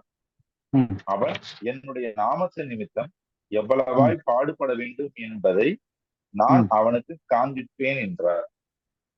சோ இதுவும் வந்து அனனியாஸ்க்கு கண்ணு குருடாயிருது. 3 நாளா பவுல் வந்து சாப்பிடாம தண்ணி குடிக்காம உட்கார்ந்து இருக்கிறாரு. அப்போ இயேசு கிறிஸ்து வந்து அனனியாஸ் மூலமா போய் நீ அவனை போய் பாரு, சவுல போய் பாருன்றாரு. அப்ப அவன் தானே வந்து எல்லாரையும் கொல்றதுக்கும் துன்பப்படுத்துறதுக்கும் இது வாங்கிட்டு வந்திருக்கான்னு அதெல்லாம் பழசு. இப்ப நீ போய் பாரு, அவன் புறஜாதிகள் யாருக்கெல்லாம் வந்து ஊழியம் செய்யறதுக்காக ஏற்படுத்தியிருக்காரு? அவன் புறஜாதிகளுக்கும் ராஜாக்களுக்கும் இஸ்ரவேல் புத்திரருக்கும். இதுல ஃபர்ஸ்ட் யார் வர்றது? புறஜாதிகளுக்கும். இப்ப இவ்வளவு நேரம் நம்ம பார்த்துக்கிட்டு இருந்தது வந்து இயேசு கிறிஸ்து இந்த பூமிக்குரிய ஊழியத்துல வாழ்ந்துகிட்டு இருந்தப்ப சிலுவைக்கு முன்னாடி அவர் புறஜாதிகள் கிட்ட பேசவே இல்லை, புறஜாதிகள் கணக்கிலேயே இல்லைன்னு சொல்லி பார்த்தோம். ஏன்னா புறஜாதிகள் உள்ள வந்தாங்க அப்படின்னாலே அது வந்து நியாயப்பிரமாணத்தின்படி அவர் மீறினவராயிருவாரு. நியாயப்பிரமாணத்தின்படி யூதனானவனுக்கு புறஜாதியோட ஐக்கியம் கொள்றது விளக்கப்பட்டிருக்கு. அப்ப புறஜாதியோட பங்கே இல்லை. உனக்கும் புறஜாதிக்கும் வித்தியாசத்தை காண்பிக்கிறதுக்காக நான் விருத்த சேதனத்தை உண்டு பண்ணன்றார் தேவன். அப்ப அவரு தான் பிரிச்சு வச்சாரு. உனக்கும் புறஜாதிகளுக்கும் சம்பந்தமே வேண்டாம், நீ தனி, நீ ராஜரிக ஆசாரிய கூட்டம் அப்படின்னு சொல்லிட்டு பிரிச்சு வச்சது தேவன் தான். இப்போ அந்த காரியம் சிலுவை வரைக்கும் வந்து சிலுவையில முடிகிற வரைக்கும் அவர் கடைசி வரைக்கும் நியாயப்பிரமாணத்தை முழுமையாய் நிறைவேற்றி சிலுவையில நியாயப்பிரமாணத்தை நிறைவேற்றி முடித்தார். அப்ப அது வரைக்கும் புறஜாதிகளை பத்தி பேச்சே கிடையாது. ஆனா அப்ப யார் இருந்தது அப்படின்னு பார்த்தோம்னா யூதர்களுக்கு அவர் பிரசங்கிச்சாரு. எந்த யூதர்கள் எல்லாம் அவரை விசுவாசித்தார்களோ அவர்கள் எல்லாரும் என்ன பேரால் அழைக்கப்பட்டாங்கன்னா சிறுமந்தை. லூக்கால வசனம் வரும், பயப்படாதே சிறுமந்தையே, இதோ ராஜ்யத்தை உனக்கு தந்தேன்றாரு. அப்போ ராஜ்யத்தை யாருக்கு தந்தேன் அப்படின்னு சொல்றாருன்னா சிறுமந்தைக்கு. பயப்படாதே சிறுமந்தையேன்னு. அதான் நம்ம லிட்டில் ஃபிளாக்னு இங்கிலீஷ்ல பாக்குறோம், சிறுமந்தை தமிழ்ல. அப்ப அந்த சிறுமந்தைன்றது யார் அப்படின்னா யூதர்கள் யாரெல்லாம் இயேசு கிறிஸ்துவை அவர்தான் மேசியா, தேவனுடைய குமாரன், இந்த சிங்காசனத்துல உட்கார்ந்து தாவீதின் சிங்காசனத்துல ஆளப்போகிற மேசியான்னு யாரெல்லாம் விசுவாசித்தாங்களோ அவர்கள் சிறுமந்தைன்னு அழைக்கப்பட்டாங்க. அவங்கெல்லாம் சிறுமந்தையில சேர்க்கப்பட்டாங்க. அதுல இருந்ததுதான் அந்த 120 பேர் கூடியிருந்தாங்க. எல்லாமே அவங்க எல்லாம் இயேசுவை விசுவாசித்தவர்கள். இயேசுவை எந்த புறஜாதியும் அந்த டைம்ல விசுவாசிக்கல. விசுவாசு ரட்சிப்புக்குள்ள வர்றதுக்காக இல்லை. அவங்க 1-2 அற்புதம் கிடைச்சிருக்கு, அது நம்ம ஏற்கனவே பார்த்தோம். அந்த சிரோபனியன் ஸ்ரீ அந்த ரெடி பார்த்தோம். அப்புறம் நூற்றுக்கு அதிபதியினுடைய இது பார்த்தோம், ஏன் அவங்களுக்கு உதவி செஞ்சாருன்றதையும் பார்த்தோம் இயேசு கிறிஸ்து. அது தவிர்த்து யாருக்குமே வந்து புறஜாதிகளுக்கு அந்த இதுல பங்கு இல்லை. அந்த சிறுமந்தையில வெறும் யூதர்கள் மட்டும்தான் இருந்தாங்க. அந்த யூதர்கள் விசுவாசித்த யூதர்கள் இருந்தாங்க, அதுல பாவிகள் இருந்தாங்க, ஆயக்காரர் இருந்தாங்க. ஆனா எல்லாருமே வந்து யூதர்கள், இஸ்ரவேலர்களா தான் இருந்தாங்களே தவிர புறஜாதிகள் அதுல கிடையாது. அதுக்கு ப்ரூஃப் என்ன பார்த்தோம்னா அப்போஸ்தலர் 10வது அதிகாரத்துல பேதுரு வந்து கொர்நேலிய வீட்டுக்கு போக சொன்னும் போது அவன் போவே மாட்டேன்னு சொல்லி கடைசியில கொர்நேலிய வீட்டுக்கு வந்து அவனுக்கு அந்த பறவைகள், மிருகங்கள், அசுத்த இதெல்லாம் வந்து காமிச்சு எல்லாம் சொன்ன பிறகு கொர்நேலிய வீட்டுல போய் சொல்றாரு, ஒரு யூதனானவனுக்கு புறஜாதியினுடைய வீட்டுல வந்து புழங்குவதற்கு விலக்கப்பட்டிருக்கு, ஐக்கியம் கொள்றதுக்கு விலக்கப்பட்டிருக்கு அப்படின்ட்டு சொல்றாரு. அப்போ அந்த மாதிரி சொல்லும் போது அப்போஸ்தலர் 10வது அதிகாரம் வரைக்குமே இயேசுவோடு கூட இருந்த சீஷர்கள் புறஜாதிகளோடு கலக்கவே இல்லை. இயேசு கிறிஸ்துவும் கலக்கலன்றதுக்கு இதுவே ஒரு ப்ரூஃப். அப்போ அந்த காரியங்கள்ல இருக்கும்போது இப்ப பவுலுக்கு சொல்லும் போது அனனியா கிட்ட சொல்றாரு, அவன் புறஜாதிகளுக்கும் ராஜாக்களுக்கும் இஸ்ரவேல் புத்திரருக்கும் என்னுடைய நாமத்தை அறிவிப்பதற்காக நான் தெரிந்து கொண்ட பாத்திரமாயிருக்கிறான். அவன் என் நாமத்தின் நிமித்தம் எவ்வளவாய் பாடுபட வேண்டும் என்பதை நான் அவனுக்கு காண்பிப்பேன் என்றார். அப்ப இதுவும் என்னது, ஃபியூச்சர் காண்பிப்பேன்னு சொல்லும் போது ஏற்கனவே இயேசு கிறிஸ்து வந்து பவுலுக்கு தரிசனமாகி பவுலுக்கு கண்ணெல்லாம் குருடாகி அவன் உட்கார்ந்து இருக்கிறான், 3 நாள் ஆச்சு. அதுக்கப்புறம் அனனியா சொல்லும் போது நான் காண்பிப்பேன், அவன் என்னெல்லாம் பண்ணணும்ன்றதை நான் அவனுக்கு காண்பிப்பேன் அப்படின்னு சொல்றாரு. அப்போ புறஜாதிகளுக்கும் இங்க உள்ள ஆட் ஆகுது. இது வரைக்கும் புரியுதா உங்களுக்கு? கிளியரா இருக்கா?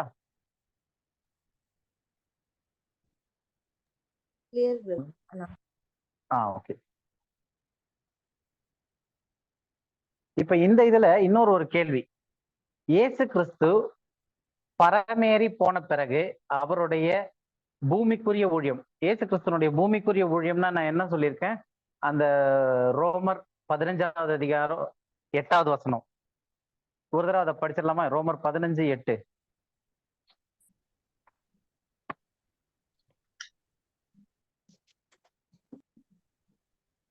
ரோமர் 15வது அதிகாரம் 8வது வசனம்.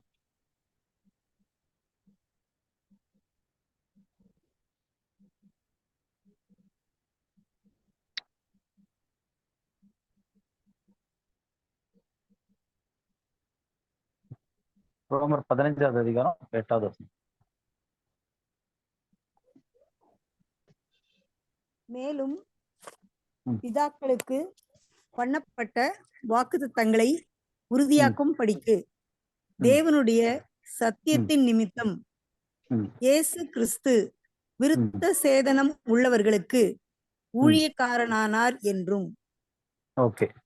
இப்போ மேலும் பிதாக்களுக்கு பண்ணப்பட்ட வாக்கு தத்தங்களை உறுதியாக்கும்படிக்கு தேவனுடைய சத்தியத்தின் நிமித்தம் இயேசு கிறிஸ்து விருத்த சேதனம் உள்ளவர்களுக்கு ஊழியக்காரரானார்.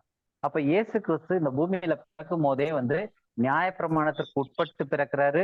ஸ்ரீனிடத்துல அவர் நியாயப்பிரமாணத்துக்கு உட்பட்டு பிறந்ததுக்கு காரணம் என்னன்னா, விருத்த சேதனம் உள்ளவர்களுக்கு ஊழியம் செய்வதற்கு. என்ன ஊழியம் செஞ்சு என்ன பண்ண போறாரு? பிதாக்களுக்கு பண்ணப்பட்ட வாக்கு தத்தங்களை உறுதிப்படுத்தும்படிக்கு, அதை கன்ஃபார்ம் பண்றபடிக்கு, உறுதியாக்குறதுக்காக வராரு. ஸோ இப்ப நம்ம அப்போஸ்தலர் 1வது அதிகாரத்துல போன வாரம் படிச்சோம் இல்லையா? இந்த நீங்க யூதேயாவில தரித்திருங்கள், பரிசுத்தாவி வரும்லாம் சொல்றாரு. அப்போ இயேசு கிறிஸ்துனுடைய ஊழியத்துல வந்து அவர் உயிர்த்தெழுந்த பிறகு ராஜ்யத்தை குறித்து 40 நாள் அளவும் பேசிக்கிட்டு இருந்தாருன்னு பார்த்தோம். கரெக்டா? ஆமா ஆமா சார். இப்போ இதுல வந்து 4வது வசனத்துல இருந்து படிங்களேன். அப்போஸ்தலர் 1வது அதிகாரம் 4வது வசனம். அன்றியும் அவர் அவர்களுடனே கூடி வந்திருக்கும் போது அவர்களை நோக்கி, யோவான் ஜலத்தினாலே ஞானஸ்நானம் கொடுத்தான், நீங்கள் சில நாளுக்குள்ளே பரிசுத்த ஆவியினாலே ஞானஸ்நானம் பெறுவீர்கள். சரி. இப்போ யோவான் ஜலத்தினாலே ஞானஸ்நானம் கொடுத்தான்னு சொல்றாரு. இப்ப உங்களுக்கு கேள்வி, யோவான் ஜலத்தினாலே எதற்காக ஞானஸ்நானம் கொடுத்தார்? கொடுத்ததனுடைய பர்பஸ் என்னது? பரலோக ராஜ்யத்துக்கு ஆயத்தப்படுத்துறாரு. மனம் திரும்புங்கள், பரலோக ராஜ்யம் சமீபமாயிருக்கிறதுன்னு கொடுத்தாரு. ஓகே.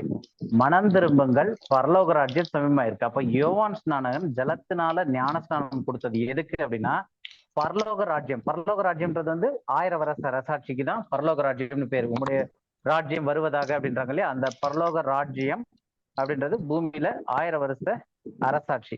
அந்த ராஜ்யத்திற்குள்ள இவங்க போகணும் அப்படின்னா இவங்க என்ன செய்யப்படணும்னு சொல்லியிருக்கு? மனம் திரும்பி அதற்காக ஞானஸ்நானம் பெறணும் ஜலத்தினால. அப்ப ஜலத்தினால ஞானஸ்நானம் யோவான் ஸ்நானம் கொடுத்தது எதுக்குன்னா ராஜ்யத்திற்குள்ள என்ட்ராவதற்கு. இப்போ எனக்கு பின் வருகிறவர், இது நம்ம வசனம் படிக்கணும், எல்லாருக்கும் தெரிஞ்சிருக்கும். அவருடைய பாதரட்சியில் வாரை அழுக்கிறதற்கும் நான் பாத்திரம் இல்லைன்னு சொல்லிட்டு எனக்கு பின் வருகிறவர் வந்து நான் வந்து ஜலத்தினால கொடுக்குறேன், அவர் ஆவியினாலும் அக்கினினாலும் கொடுப்பாரு அப்படின்னு சொல்லிட்டு யோவான் சொல்லுவாரு மத்தேயு 3வது அதிகாரத்துல. சோ அப்போ இயேசு கிறிஸ்து, யோவான் ஸ்நானத்துக்கு பின்னாடி வந்த இயேசு கிறிஸ்து நான் ஜலத்தினால் தரேன், அவர் வந்து ஆவியினாலும் அக்கினினாலும் தருவார்னு சொல்லும் போது, எப்பொழுது இயேசு கிறிஸ்து ஆவியினால அவர்களுக்கு அபிஷேகம் பண்ணார் அப்படின்னும் போது, அப்போஸ்தலர் 1வது அதிகாரத்துல இங்க பேசுற வரைக்கும் பண்ணல. ஏன்னா இந்த வசனத்துல என்ன போட்டிருக்கு? யோவான் ஜலத்தினாலே ஞான ஸ்நானம் கொடுத்தான், நீங்கள்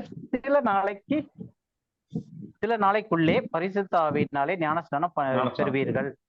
அப்போ என்ன அர்த்தம்னா, நீங்கள் சில நாளைக்குள்ளே பரிசுத்த ஞானஸ்நானம் பெறுவீர்கள் போது, அப்ப இது வரைக்கும் இன்னும் கொடுக்கல, இன்னும் கொஞ்ச நாள்ல நீங்க பெற்றுக்கொள்வீர்கள் அப்படின்றாரு. புரியுதா உங்களுக்கு? அப்போ யோவான் அங்க மத்தேயு 3ல சொன்னது, எனக்கு பின் வருகிறவர் வந்து ஆவியினால ஞானஸ்நானம் கொடுப்பாரு, நான் ஜலத்தினால கொடுக்குறேன், அவர் ஆவியினால கொடுப்பாருன்னும் போது, இந்த ஆவியினால கொடுக்கறது வந்து இன்னும் கொஞ்ச நாள்ல நடக்க போகுதுன்னு இங்க இயேசு கிறிஸ்து ரீஅஃபர்ம் பண்றாரு, மறுபடியும் அதை கன்ஃபார்ம் பண்ணி சொல்றாரு. அப்ப ரெண்டுமே எதுக்கு அப்படின்னா ராஜ்யத்திற்குள்ள பிரவேசிக்கிறதுக்கு. புரியுதா உங்களுக்கு? ஜலத்தினால் ஞானஸ்நானம் கொடுத்ததும் யோவான் ஸ்நானம் கொடுத்தது ராஜ்யத்துக்குள்ள என்றாவதுக்கு, எனக்கு அப்புறம் வரப்போறவர் வந்து ஆவியினாலையும் அக்னினாலையும் கொடுப்பாருன்னு சொல்றது. அந்த எனக்கு அப்புறம் வந்த இயேசு கிறிஸ்து அப்படின்னு சொல்லும் போது, அவர் வந்து இங்க அப்போஸ்தலர் 1வது அதிகாரத்துல நான் மகிமைப்பட்டாதான் வந்து உங்களுக்கு ஞானஸ்நானம் பரிசுத்த ஆவியை அனுப்ப முடியும் அப்படின்னு சொல்றாரு. இங்க வந்து பரமேறதுக்கு முன்னாடி இன்னும் கொஞ்ச நாள்ல நீங்க பரிசுத்த ஆவி பெறுவீர்கள் அப்படின்றாரு. அப்ப இதனோட டோட்டல் பர்பஸ் என்னன்னா, ஜலத்தினால யோவான் ஞானஸ்நானம் கொடுக்கறது, அப்புறம் இயேசு கிறிஸ்து மகிமைப்படுத்தப்பட்ட பிறகு பரிசுத்த ஆவியினால ஞானஸ்நானம் கொடுக்கறது. இது ரெண்டுமே எதற்காக அப்படின்னும் போது ராஜ்யத்திற்குள்ள பிரவேசிக்கிறதுக்கு, 1000 வருஷ ராஜ்யத்துக்குள்ள பிரவேசிக்கிறதுக்கு. இது வரைக்கும் கிளியரா இருக்கு இல்லையா? ஹலோ, ரெண்டுமே ராஜ்யத்துக்குரியதுன்னா அப்ப பரிசுத்த ஆவி நமக்கு வேண்டாம். கார்த்திகேயன் மைக் மியூட் பண்ணிடுறேன், நான் எக்கோ அடிக்கிறது கண் பண்ணிது. அப்ப நமக்கு இப்ப பரிசுத்த ஆவி வேண்டாவான்னா? ஹலோ ஹலோ ஹலோ ஹலோ எந்த மியூட் ஆயிட்டு இருக்கு. ஓகே, இப்ப கேக்குதா? ஹலோ, கேக்குதா? ஹலோ கேக்குதுப்பா. கேக்குது ஓகே ஓகே. நீங்களா? கேக்குது கேக்குது. இப்ப நமக்கு பரிசுத்த ஆவி வேண்டாவான்னா? இல்ல, இப்ப நமக்கு இல்ல இப்ப பரிசுத்த ஆவின்றதுல வந்து இப்ப நம்ம எப்படி படிச்சு பார்த்தோம் அப்படின்னும் போது, காஸ்பல்ஸ் சுவிசேஷம் நமக்கு வேண்டாமா அப்படின்னு நம்ம கேட்கிற கேள்வி மாதிரி இருக்கு. சுவிசேஷம் அப்படின்னும் போது அதுல ஏகப்பட்ட சுவிசேஷங்கள் இருந்துச்சு. நம்ம பார்த்தோம் ராஜ்யத்திற்கான சுவிசேஷம், கிருபையின் சுவிசேஷம். இன்னைக்கு நமக்கு ராஜ்யத்தின் சுவிசேஷம் இருக்கா அப்படின்னு கேட்டா கிடையாது. ஏன்னா நம்ம வந்து அந்த ஒரு இதுல வரல. ஏன்னா ராஜ்யத்தின் சுவிசேஷத்துல வந்து இயேசு கிறிஸ்துவனுடைய மரணம், அவருடைய அடக்கம், அவருடைய உயிர்த்தெழுதல், அதன் மூலமாக நீதிமானாக்கப்படுதல், இது எதுவுமே ராஜ்யத்தின் சுவிசேஷத்துல இல்ல. ஏன்னா இதெல்லாம் புரியறதுக்கு முன்னாடி அவங்க ராஜ்யத்தின் சுவிசேஷத்தை பிரசங்கிச்சுக்கிட்டு இருந்தாங்க. அதுல என்னது? இயேசு கிறிஸ்து தான் மேசியா, தேவனுடைய குமாரன். அவர் வந்துட்டாரு, ராஜ்யம் வரப்போது, நீ மனம் திரும்பு, தண்ணியில ஞானஸ்நானம் எடு. அதுக்கப்புறம் இயேசு கிறிஸ்து ஆவில உனக்கு ஞானஸ்நானம் கொடுப்பாரு, ராஜ்யத்துக்குள்ள போற. அப்போ ஒரு காரியம், ஒரு வார்த்தையை வச்சு பொதுவான ஜெனரலைஸ் பண்ணக்கூடாது. உதாரணத்துக்கு சபைன்னு சொல்றோம். சபைன்னு சொல்லும் போது மோசே வந்து இஸ்ரவேல் சபையை வந்து வனாந்தரத்தின் வழியாக மேகங்கள் நடுவே கூட்டி கொண்டு வந்து ஞானஸ்நானம் செய்து அப்படின்னு சொல்லிட்டு வசனம் வருது. அப்போ அந்த சபைன்றது வந்து ஒரு காங்கிரிகேஷன் அப்படின்னு சொல்லும்போது, மோசே வந்து கூட்டிட்டு வந்த சபையும் இன்னைக்கு பாடி ஆஃப் கிரைஸ்ட் சபையும் ஒன்னான்னு கேட்டா நிச்சயமா கிடையாது. அப்ப சபை அப்படின்னு சொல்லும் போது அப்ப அந்த சபை நம்ம இல்லையா அப்படின்ற மாதிரியான கேள்வி இது. சபை நம்ம இல்லையானா நம்ம சபை தான். ஆனா அந்த சபை வேற. மோசே வந்து வனாந்தரத்துல கூட்டு வந்த சபை வேற. திருமந்தை வந்து சேர்ந்தப்ப இந்த கல்லின் மீது என் சபையை கட்டுவேன்னு சொல்லி மத்தேயு 16 சொல்லி வாக்குத்தத்தம் சொல்லி 18 வந்து சபைக்கு மூப்பருக்கு தெரியப்படுத்துங்கள் எல்லாம் சொல்லுவாரு. அப்ப அந்த காலகட்டத்துல கட்டப்பட்ட சபையா இருக்கட்டும், திருமந்தை சபையா இருக்கட்டும், இன்னைக்கு கிறிஸ்துவின் சரீரமாகிய சபையா இருக்கட்டும், எல்லாமே சபைதான். அப்போ சபைன்னு சொல்லும் போது அது ஒரு ஜெனரல் வேர்டு. இப்ப கர்த்தர், அநேக கர்த்தாக்கள் இருக்காங்க, அநேக தேவர்கள் இருக்காங்க. ஆனா நமக்கு பிதாவாகிய தேவன் ஒருவர் உண்டு, கர்த்தராகிய இயேசு கிறிஸ்து என்னும் ஒருவர் உண்டு அப்படின்னு சொல்லி படிக்கிறோம். அப்போ அதே மாதிரி பரிசுத்த ஆவி அப்படின்றது இருக்கு. அது நமக்கும் இருக்கு, அவங்களுக்கும் இருக்கு. ஆனா நமக்கு அப்ப இல்லையா அப்படின்ற கேள்வி கிடையாது. நம்ம வந்து ஆவிக்குள்ள முத்திரிக்கப்பட்டிருப்போம். மீட்கப்படும் நாளுக்கு என்று முத்திரையாக நம்ம பரிசுத்த ஆவியினாலே, பரிசுத்த ஆவியோடு கூட நம்ம முத்திரிக்கப்பட்டிருக்கிறோம். உங்களுக்கு புரியுதா? அப்போஸ்தலர் இதுல வந்தது வந்து பரிசுத்த ஆவியின் அபிஷேகம். பழைய ஏற்பாட்டுல தாவீது மீது பரிசுத்த ஆவியின் அபிஷேகம் வரும், சிம்சோன் மீது வரும், சவுல் மீது கூட வந்துச்சு பரிசுத்த ஆவி அபிஷேகம். அதுக்கப்புறம் அது போயிடும், திரும்ப வரும், போகும். தாவீதுக்கும் அந்த ஒரு பலன் தேவைப்படும் போது பரிசுத்த ஆவி வரும், திரும்ப போகும். அந்த மாதிரி நிரந்தரமா அவர்களுக்கு பரிசுத்த ஆவியினுடைய வல்லமை அருளப்பட்டுச்சு. அப்ப நமக்கு இன்னைக்கு கிடையாதா அப்படின்னு கேட்டா, நமக்கு இன்னைக்கு இருக்கிறது வந்து அவங்களுக்கு வந்த மாதிரி கிடையாது. ஆனா இதுவும் பரிசுத்த ஆவிதான், அதுவும் பரிசுத்த ஆவிதான். எப்படி சபையிலேயே வந்து மோசே காலத்துல இருந்தும் சபைதான். ஆனா அந்த டீச்சிங் இன்னைக்கு நமக்கு சுத்தமா, நம்ம யாரும் நியாய பிரமாணத்தை ஃபாலோ பண்ணி விருத்த சேதனம் செஞ்சு இன்னைக்கு நம்ம சபையா வரல. அதே மாதிரி சிறுமந்தையில இருந்தவங்க வந்து நியாய பிரமாணத்தை கடைபிடிச்சு எல்லாம் இது பண்ணி இயேசு கிறிஸ்துவோடு கூட வாழ்ந்திருந்து அவர்களுடைய காரியங்கள்லாம் பண்ணி அந்த மாதிரியான சிறுமந்தை சபை ராஜ்யத்திற்குள்ள போறது, இறுதி வரையிலும் நிலைத்திருக்கணும்னு சொல்லி இருக்கிற அந்த சபையா அப்படின்னு கேட்டா கிடையாது. ஏன்னா அந்த சபைக்கான டீச்சிங்ல வந்து இறுதி வரையும் நிலைத்திருக்கணும், அப்படி இல்லாட்டி அவன் ரட்சிப்பை இழக்க முடியும்னு சொல்லி சொல்றாரு. இறுதி வரைந்தும் நிலைத்திராவிட்டால் ரட்சிக்கப்பட முடியாது. அப்ப இறுதி வரைந்தும் நிலைத்திருக்கணும். இறுதி வரைந்தும்னா அவனுடைய மரணம் வரைக்குமாச்சும் அவன் நிலையா நிற்கணும், அவனுடைய ரட்சிப்பை காத்து கொள்றதுக்காக. அப்பதான் ரட்சிக்கப்படுவான்றாரு. அதாவது அப்படின்னா என்ன அர்த்தம்னா, அவன் வந்து இயேசுவை விசுவாசித்த உடன் அவன் ரட்சிக்கப்படவில்லை. அவன் கடைசியா சாவும் போது அவன் என்ன நிலைமையில காத்து கொண்டிருந்தானோ அப்ப 2ஆம் வருகையில, அதெல்லாம் நம்ம பின்னாடி படிப்போம். அப்போஸ்தலர் 3வது அதிகாரத்துல எல்லாம் வரும்போது கடைசி நாட்கள்ல அவர் 2ஆம் வருகையில வரும்போது அவங்களுக்கு ரட்சிப்பு இருக்கு அப்படின்னு இருக்கு. அப்ப அவங்களுடைய ரட்சிப்பு எப்போ வருதுன்னா இன்னும் ஃபியூச்சர், நமக்கும் அப்புறம் தான் 2ஆம் வருகையில தான் திருமந்தை ஆகிய சபையுடைய ரட்சிப்பு. ஆனா இன்னைக்கு பாடி ஆஃப் கிரைஸ்ட்ல நம்ம விசுவாச அந்த நொடி பொழுதிலே நம்ம ரட்சிக்கப்பட்டு பரிசுத்த ஆவியோடு கூட நம்ம முத்திரிக்கப்பட்டிருக்கோம். எப்போ வரைக்கும்? மீட்கப்படும் நாள் வரைக்கும் முத்திரிக்கப்பட்டிருக்கோம். அப்ப இதனுடைய டீச்சிங் வேற, அதனுடைய டீச்சிங் வேற, மோசே காலத்துல இருந்த சபையினுடைய டீச்சிங் வேற. ஆனா எல்லாமே சபைகள் தான். உங்களுக்கு புரியுது இல்லமா? புரியுதுங்க. அந்த மாதிரி நமக்கு பரிசுத்த ஆவி இருக்கா அப்படின்னு கேட்டா இருக்கு. ஆனா அப்போஸ்தலர் 2வது அதிகாரத்துல வந்த மாதிரியா அப்படின்னு கேட்டா கிடையாது. ஏன்னா அப்போஸ்தலர் 2வது அதிகாரத்துல வந்தது வந்து சிறுமந்தைக்கு ராஜ்யத்துக்குள்ள என்ட்ரு ஆவதற்கு எப்படி யோவான் ஸ்நானன் ஜலத்தினாலே ஞானஸ்நானம் கொடுத்தாரோ, இயேசு கிறிஸ்து அந்த மாதிரி அவர்களுக்கு ஆவியினாலே ஞானஸ்நானம் மகிமைப்படுத்தப்பட்ட பிறகு கொடுக்கிறாரு. இன்னைக்கு சபைக்கு வந்து பரிசுத்த ஆவி எப்படி வருதுன்னா, நம்ம விசுவாசித்த அந்த நொடி பொழுதுல, நம்ம இதுக்கு முன்னாடி ஒரு கொஞ்சம் மாசங்களுக்கு முன்னாடி பைபிள் ஸ்டடி படிச்சோம் இல்லையா, படிச்சோம். பாடி கிரைஸ்டுக்கும் அந்த ஆ. கிறிஸ்துக்கும் கிறிஸ்துவின் சரீரமாகிய சபைக்கும் உள்ள உறவுல அந்த Yes. விசுவாசிக்கிற அந்த நொடி பொழுதுல, இல்லைன்னா நம்மளை உயிர்ப்பிக்கிற அந்த நொடி பொழுதுல பரிசுத்த ஆவியினால் அபிஷேகிச்சு நம்மளை ஞானஸ்நானம் செய்து நமக்கு விருத்த சேதனம் கையினால் செய்யப்படாத விருத்த சேதனம் செய்யப்பட்டு நம்மளை முத்திரிச்சு எல்லா காரியங்களும் வந்து ஸ்பிரிச்சுவலா ஆவிக்குரிய விதத்துல நடக்குதுன்னு படிச்சு பார்த்தோம் இல்லையா முன்னாடி.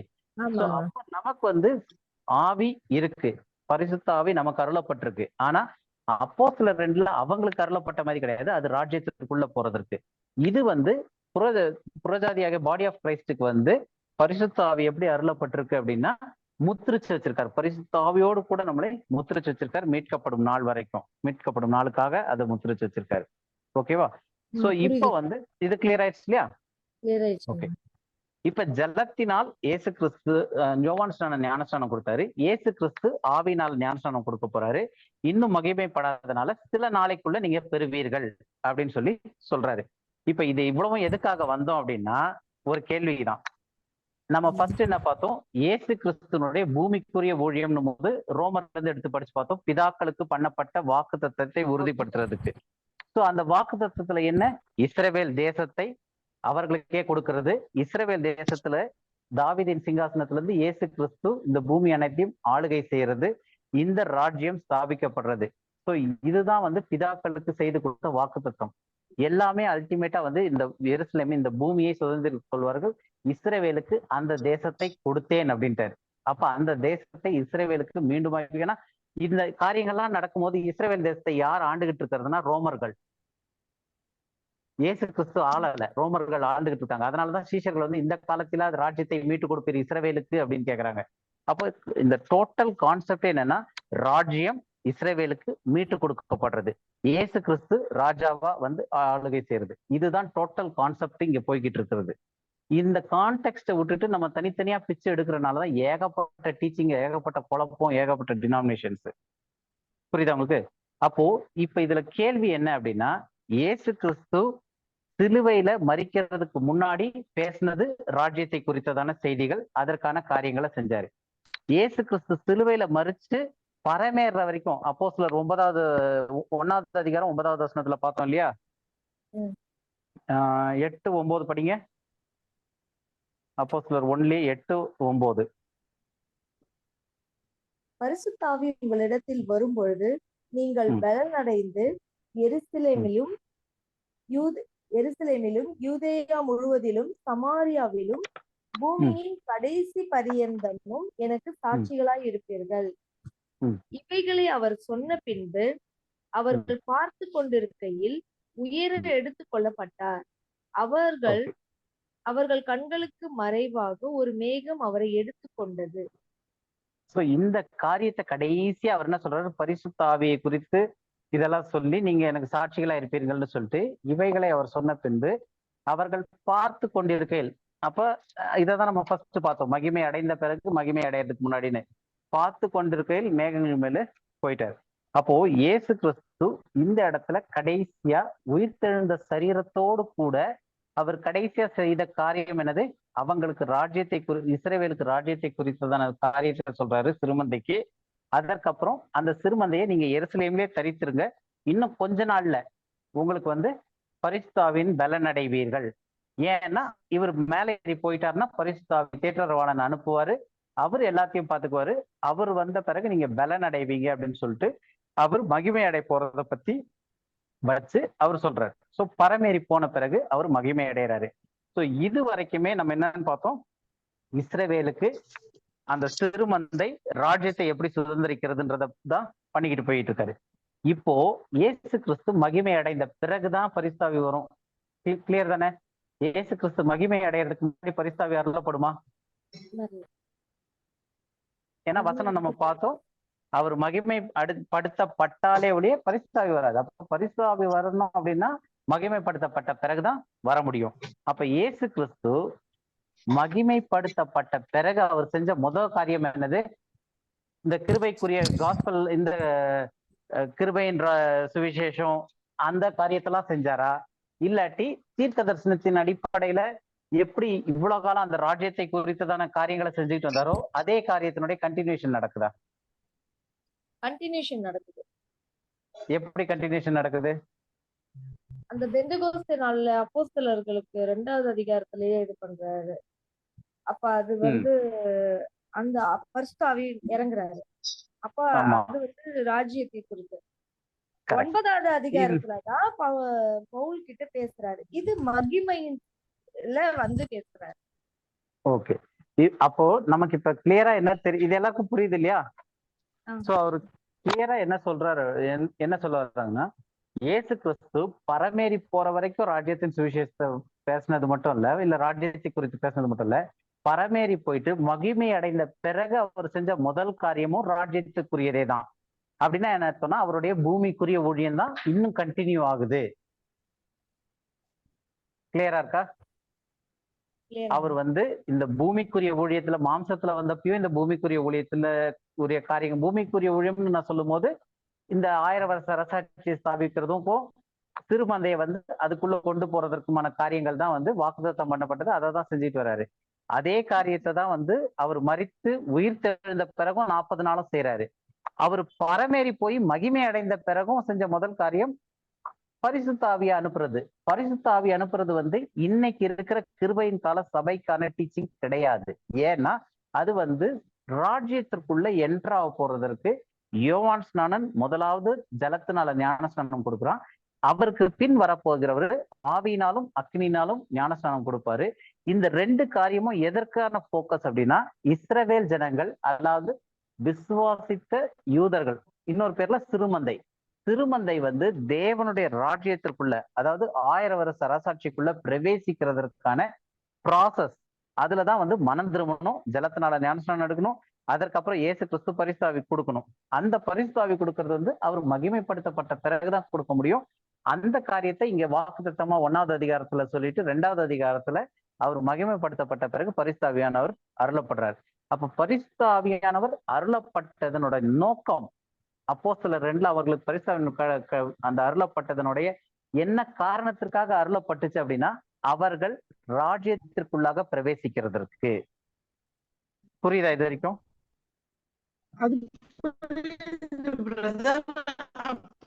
சிஸ்டர், உங்க வாய்ஸ் ரொம்ப பிரேக் ஆகுது, ஒண்ணுமே கேட்கல. பவுலுக்கு செஞ்சது ஹலோ சிஸ்டர், நீங்க பேசுறது ஒண்ணுமே கேட்கல. ரொம்ப தூரத்துல இருக்கிறோம் பிரதர். பயங்கர கிளாஸ். இப்ப கிளியரா இருக்கு, இப்ப கேளுங்க சிஸ்டர். இல்ல ஐயோ, திரும்ப போயிடுச்சு. பவுல சந்திக்கிறார்ல, அந்த இருக்குது பிரதர். நீங்க கண்டினியூ பண்ணுங்க, நான் பேசுறேன். உங்க வாய்ஸ் ரொம்ப பிரேக் ஆகுது சிஸ்டர், நெட்வொர்க் வரும்போது. உங்களுக்கு கிளாஸ் பிரதர் நீங்க நடத்துங்க. ஓகே, நம்ம அப்படியே கண்டினியூ பண்ணலாம். நீங்க சொல்றதெல்லாம் கேட்டுட்டு வரேன். அப்புறம் என்ன இவங்க முன்னாடி உட்கார்ந்துட்டு இருக்காங்க, ஒரு மைக்ல போட்டுருக்காங்க. ஓகே ஓகே ஓகே, சரி சிஸ்டர், நம்ம அப்படியே கண்டினியூ பண்ணலாம். இப்ப இது வரைக்கும் ரெக்கார்டட் மெசேஜ் கூட கேட்டுடுவேன். Hello. Okay okay okay sister, ரொம்ப பிரேக் ஆகுது வாய்ஸ் உங்களுக்கு. சரி, நம்ம இந்த காரியத்துக்கு இன்னும் கொஞ்சம் பார்த்துட்டு நம்ம இது முடிச்சிடலாம். எனக்கு போன வாரம் கார்த்திகேயன் கூட ஒரு டவுட் ஒன்று கேட்டிருந்தாரு, அதையும் அப்படியே கிளியர் பண்ணிட்டு முடிச்சிடலாம். ஸோ இப்ப இது வரைக்கும் நம்ம பார்த்துட்டு இருந்தது என்னன்னா, அப்போஸ்தலர் 2வது அதிகாரத்துல பரிசுத்த ஆவி அருளப்பட்டது எதுக்கு அப்படின்னா, அது இந்த கிருபையின் கால சபைக்கு கிடையாது. அதனுடைய போக்கஸே யாருக்கு அருளப்பட்டுச்சுன்னா, இஸ்ரவேல் ஜனங்களுக்கு, ராஜ்யத்திற்காக வெயிட் பண்ணிட்டு இருந்தவங்களுக்கு, யாரெல்லாம் ஜலத்தினால ஞானஸ்நானம் எடுத்துட்டு வெயிட் பண்ணிட்டு இருந்தாங்களோ அவங்களுக்கு பரிசுத்த ஆவி அருளப்பட்டுச்சு. அதனுடைய போக்கஸ் என்ன அப்படின்னா, இந்த கிருபையின் கால சபைக்கு கிடையாது, ராஜ்யத்திற்குள்ள பிரவேசிக்கிறதுக்கு. எப்படி அது கன்ஃபார்மா தெரியும்? ஏன்னா நிறைய பேர் இன்னைக்கு ஒரு தவறான புரிதல் என்ன அப்படின்னா, அப்போஸ்தலர் 2வது அதிகாரத்துல பெந்தேகோஸ்து இந்த பரிசுத்த ஆவி வந்து அந்த பெந்தேகோஸ்து அன்னைக்கு ஊற்றப்படும் போது அன்னைக்குதான் சபை ஆரம்பிக்கப்பட்டுச்சு அப்படின்ட்டுன்னு ஒரு தவறான கருத்து இருக்கு. அது வேதத்துல எங்கேயுமே கிடையாது. அந்த மாதிரி பெந்தேகோஸ்து அன்னைக்கு சபை ஆரம்பிக்கப்பட்டுச்சுன்னு, சபை ஆரம்பிப்பேன்னு இயேசு கிறிஸ்து சொன்னது வந்து மத்தேயு 16ல. 18ல வந்து சபை ஏற்கனவே ஸ்தாபிக்கப்பட்டு விட்டது. ஏன்னா நம்ம எடுத்து அது வேணா ஒரு தடவை வாசிடலாம். மத்தேயு 16:16.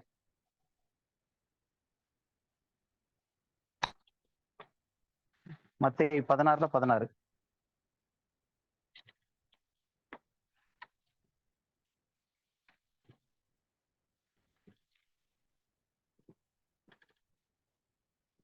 யாராவது எடுத்து வாசிங்க. மத்தேயு 16:16. சீமோன் பேதுரு பிரதியுத்தரமாக, நீர் ஜீவனுள்ள தேவனுடைய குமாரனாகிய கிறிஸ்து என்றான். இயேசு அவனை நோக்கி, யோனாவின் குமாரனாகிய சீமோனே, நீ பாக்கியவான். மாம்சமும் ரத்தமும் இதை உனக்கு வெளிப்படுத்தவில்லை, பரலோகத்தில் இருக்கிற என் பிதா இதை உனக்கு வெளிப்படுத்தினார். மேலும் நான் உனக்கு சொல்லுகிறேன், நீ பேதுருவாய் இருக்கிறாய், இந்த கல்லின் மேல் என் சபையை கட்டுவேன், பாதாளத்தின் வாசல்கள் அதை மேற்கொள்வதில்லை. ஓகே, இப்ப இந்த கல்லின் மேல் என் சபையை கட்டுவேன். என்ன டென்ஸ்? ஃபியூச்சர் டென்ஸ், எதிர்காலத்துல சொல்ற மாதிரி சொல்றாரு. இந்த கல்லின் மேல் என் சபையை கட்டுவேன் அப்படின்றாரு. அப்போ மத்தேயு 16வது அதிகாரம் 18வது வசனம் வரைக்கும் இன்னும் சபை கட்டப்படல. அதுல என்ன சொல்றாருன்னா, இந்த கல்லின் மீது, அதாவது பேதுருனுடைய அந்த கன்ஃபெஷன், இந்த கல்லுன்றது என்னன்னா, அவர் சொல்றல, நீ ஜீவனுள்ள தேவனுடைய குமாரனாகிய கிறிஸ்துன்னு, இது மாம்சம் ரத்தம் உனக்கு வெளிப்படுத்தவில்லைன்னு, இந்த ஃபெய்த் மேல என் சபையை கட்டுவேன், பாதாளத்தின் வாசல்கள் அதை மேற்கொள்வதில்லை அப்படின்னு சொல்லிட்டு 16-18ல சொல்றாரு. இப்ப எப்ப கட்டியிருக்காரு அப்படின்னு பார்க்கும்போது அடுத்த ஒரு வசனம் படிப்போம். மத்தேயு 18ல 17வது வசனம். மத்தேயு 18:17. அவர்களுக்கும் அவன் செவி கொடாமல் போனால் அதை சபைக்கு தெரியப்படுத்து, சபைக்கும் செவி கொடாமல் திரும்பினால் அவன் உனக்கு அஞ்ஞானியை போலவும் ஆயக்காரனை போலவும் இருப்பானாக. அப்போ மத்தேயு 16ல வந்து இந்த கல்லின் மீது என் சபையை கட்டுவேன்னு சொல்றாரு. அதற்கப்புறம் வர இன்சிடென்ட்ல வந்து 18வது அதிகாரம் வரும்போது அவர் என்னன்றாரு, அதை சபைக்கு தெரியப்படுத்து, சபைக்கும் செவி கொடுக்காதிருந்தால் அப்படின்றாரு. அப்போ சபையை கட்டுவேன்னு சொல்லும் போது ஒரு இடத்துலயும், இன்னொரு இடத்துல சபைக்கு தெரியப்படுத்து அப்படின்னு சொல்லும் போதும் நமக்கு என்ன புரியுது? இது ரெண்டுத்துக்கும் நடுவுல தேவன் சபையை கட்டிவிட்டார். புரியுதா உங்களுக்கு? இங்க 16-18ல வந்து இந்த கல்லின் மீது என் சபையை கட்டுவேன் அப்படின்றாரு. இங்க வந்து சபைக்கு தெரியப்படுத்து அப்படின்றாரு. அப்ப சபை கட்டப்பட்டிருக்கு, சின்ன காங்கிரிகேஷன் உருவாயிருக்கு, அந்த சபைக்கு தெரியப்படுத்துன்றாரு. அப்படி அவன் கேட்கலன்னா அவன் வந்து ஆயக்காரனை போல இருப்பானாக அப்படின்னு சொல்லிட்டு சொல்றாரு. அப்ப அந்த சபைக்கு தெரியப்படுத்தும் போது இந்த சபை எப்ப உருவாக்கப்பட்டிருக்கு அப்படின் போது, அப்போ மத்தேயு 16-18க்கும் மத்தேயு 18-17க்கும் நடுவுல சபை உருவாக்கப்பட்டிருக்கு. இயேசு கிறிஸ்துவினால இந்த கல்லின் மீது என் சபையை கட்டுவேன் அப்படின்றாரு இல்லையா? அந்த சபை எப்ப உருவாக்கப்பட்டிருக்குன்னா இது ரெண்டுத்துக்கும் நடுவுல, இந்த அதிகாரங்களுக்கு நடுவுல இயேசு கிறிஸ்துவனுடைய ஊழியத்துல சபையை கட்டியிருக்காரு. அந்த சபையில கொஞ்சம் கொஞ்சமா ஆளுங்க வந்துகிட்டே இருக்காங்க. ஆளுங்க சேரும் போது அப்போஸ்தலர் 1வது அதிகாரம் வரும்போது ஏறக்குறைய 120 பேரா இருக்கிறாங்க. எதுல? சபையில. இயேசு கிறிஸ்து மத்தேயு 16 சொல்றாரு இல்லையா, கட்டுவேன்னு சொல்லிட்டு 18ல அந்த சபை உருவாக்கப்பட்டிருக்கு இல்லையா? அந்த சபை கொஞ்சம் கொஞ்சமா வளர்ந்து அப்போஸ்தலர் 1வது அதிகாரத்துல வரும்போது 120 பேர் மேல் வீட்டறையில ஒரு மனதாய் கூடியிருந்தார்கள் போது ஏற்கனவே அவங்க 120 பேர் தான் சபை. அப்போ முதலாவது வந்து சபை ஏற்கனவே ஸ்தாபிக்கப்பட்டுச்சு அப்படின்றது நமக்கு ஒண்ணு தெரியுது. ரெண்டாவது, அப்போஸ்தலர் 2வது அதிகாரத்துலதான் சபை ஸ்தாபிக்கப்பட்டுச்சா அப்படின்னு பார்க்கணும். அப்படின்னா நம்ம அப்போஸ்தலர் 2வது அதிகாரத்துல கடைசி வசனம் பார்ப்போமே, 47வது வசனம். அதுதான் அந்த அப்போஸ்தலர் 2வது அதிகாரத்துல அபிஷேகம் வந்து எல்லாம் நடந்து கடைசியா அது வருது. 41வது வசனம் படிங்க முதல். அப்போஸ்தலர் 2:41. அவனுடைய வார்த்தை ம். படிங்க, சந்தோஷமாய் பார்க்கலாம். ஏற்றுக்கொண்டவர்கள் ம். ஞானஸ்நானம் பெற்றார்கள். ம். அன்றைய தினம் ஏறக்குறைய ம். 3000 பேர் சேர்த்து கொள்ளப்பட்டார்கள். 3000 பேரால ஆரம்பிக்கப்பட்டுச்சா இல்ல ஏற்கனவே 120 பேர் இருந்ததுல 3000 பேர் சேர்த்து கொள்ளப்பட்டார்களா? வசனம் என்ன சொல்லுது? சேர்த்து கொள்ளப்பட்டார்கள். அப்ப சேர்த்து கொள்ளப்படணும் அப்படின்னா ஏற்கனவே ஒண்ணு இருக்குனாதான் அதுல ஆட் பண்ண முடியும், சேர்க்க முடியும். முதல் அங்கதான் ஆரம்பிக்குதுன்னா அதுல சேர்க்கப்பட்டார்கள் வராது, ஆரம்பித்தார்கள். முதல் 3000 பேரோட சபை ஆரம்பிக்கப்பட்டுச்சு அப்படின்னு இருக்கணும். இல்லையா முதல் 120 பேரோட சபை ஆரம்பிக்கப்பட்டுச்சுன்னு இருக்கணும். ஆனா சபை ஆரம்பிக்கப்பட்டது எங்க? மத்தேயு 18லயே வந்து சபைக்கு தெரியப்படுத்துன்றாரு. அப்ப அது ஒரு சின்ன குரூப்பா இருக்கு. அந்த குரூப் வந்து அப்போஸ்தலர்ல மேல் வீட்டறையில இருக்கும்போது 120 பேரா இருக்காங்க.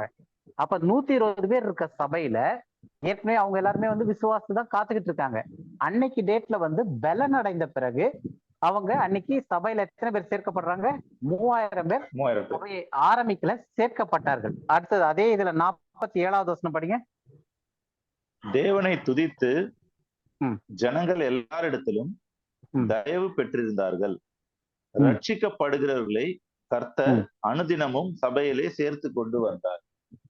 சோ இது வந்து அதுக்கப்புறம் நடந்த ப்ராசஸ். முதல் நாள் வந்து 3000 பேர் ரட்சிக்கப்பட்டு சபையில சேர்க்கப்பட்டார்கள் ஏற்கனவே இருந்ததுல. அதுக்கப்புறம் வந்ததுலயும் வந்து சபையில சேர்த்து கொண்டே வந்தார்கள். அப்போ இந்த சபைன்னு சொல்றதே வந்து எதை சொல்றோம் அப்படின்னு பார்த்தோம்னா, பாதாளத்தின் வாசல்கள் இதை மேற்கொள்வதில்லைன்னு சொல்லி இந்த கல்லின் மீது என் சபையை கட்டுவேன்றார் இல்லையா, அந்த சபை. அந்த சபையினுடைய போக்கஸ் எங்க போய் நிக்குது? தேவனுடைய ராஜ்யம், 1000 வருஷ அரசாட்சிக்குள்ள போறது. அப்போ 1000 வருஷ அரசாட்சிக்குள்ள போகணும் அப்படின்னும் போது இன்னைக்கு இருக்கிற கிருபையின் காலத்துக்கு இந்த சபை ஆரம்பிக்கப்பட்டுச்சா அப்படின்னு பார்த்தோம்னா கிடையாது. ஏன் அப்படின்னா பொதுவான கருத்து என்ன அப்படின்னா, சபை எங்க ஆரம்பிக்கப்பட்டுச்சு அப்படின்னும் போது அப்போஸ்தலர் 2வது அதிகாரத்துல தான் வந்து birth of the church, birthday of the church, birth of the சர்ச்ன்றாங்க. ஆனா ஆக்சுவலா வந்து பைபிள் என்ன சொல்லுது அப்படின்னு பார்த்தோம்னா, அப்போஸ்தலர் 2வது அதிகாரத்திலேயே இந்த காரியங்கள்லாம் நடக்குது இல்லையா, அபிஷேகம்லாம் வருது, எல்லாம் பண்றாங்க. பண்ண உடனே பேதுரு வந்து எழுந்து பிரசங்கிக்கிறாரு. அவர் பிரசங்கிக்கும் போது 14ல இருந்து படிங்களேன். அப்போஸ்தலர் 2வது அதிகாரம் 14வது வசனத்துல இருந்து. அப்பொழுது பேதுரு ம். 11 ஒருவருடன் கூட நின்று ம். அவர்களை நோக்கி உரத்த ம். சத்தமாய், யூதர்களே, யாரு? எருசலேமில் வாசம் யூதர்களே, புறஜாதிகள் அங்க கிடையாது, யூதர்களே.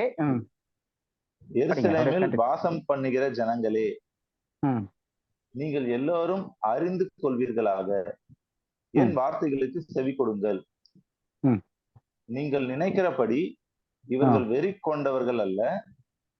பொழுது விடிந்து 3 மணி வேலையா இருக்கிறது. 3 மணி வேலைன்னா 9 மணி, நம்ம கணக்குப்படி 9 மணி டைமுக்கு. தீர்க்கதரிசியாகிய யோவேலினால் உரைக்கப்பட்டபடியே இது நடந்தேறுகிறது. முக்கியமானது. ஒரு நிமிஷம். இப்ப இந்த நடந்தேறுகிறதுன்றது வந்து எது நடந்தேறுகிறது? அவங்க பரிசுத்த ஆவியினால அபிஷேகம் பண்ணப்பட்டு அந்நிய பாஷைகள் எல்லாம் பேசி இந்த காரியம் நடக்குது இல்லையா. இந்த காரியம் என்ன? பர்த்டே ஆஃப் த சர்ச்னு சொல்ல, இது வந்து ஒரு தீர்க்க தரிசனத்தினுடைய நிறைவேறுதல்ன்றாரு. 16வது வசனம் திரும்ப படிங்க. தீர்க்கதரிசியாகிய யோவேலினால் உரைக்கப்பட்டபடியே இது நடந்தேறுகிறது.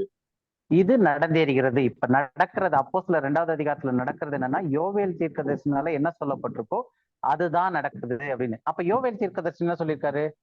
இதுதான் பர்த்டே ஆஃப் த சர்ச்னு சொல்லியிருக்காரா அப்படின்னு சொல்லி அதை பார்ப்போம். அடுத்து அப்படியே படிங்க 17ல இருந்து. கடைசி நாட்களில் நான் மாம்சமான யாவர் மேலும் என் ஆவியை ஊற்றுவேன். ஒரே நிமிஷம். இது பர்த்டேவா இல்ல கடைசி டெத் டே மாதிரியா? கடைசி நாளா?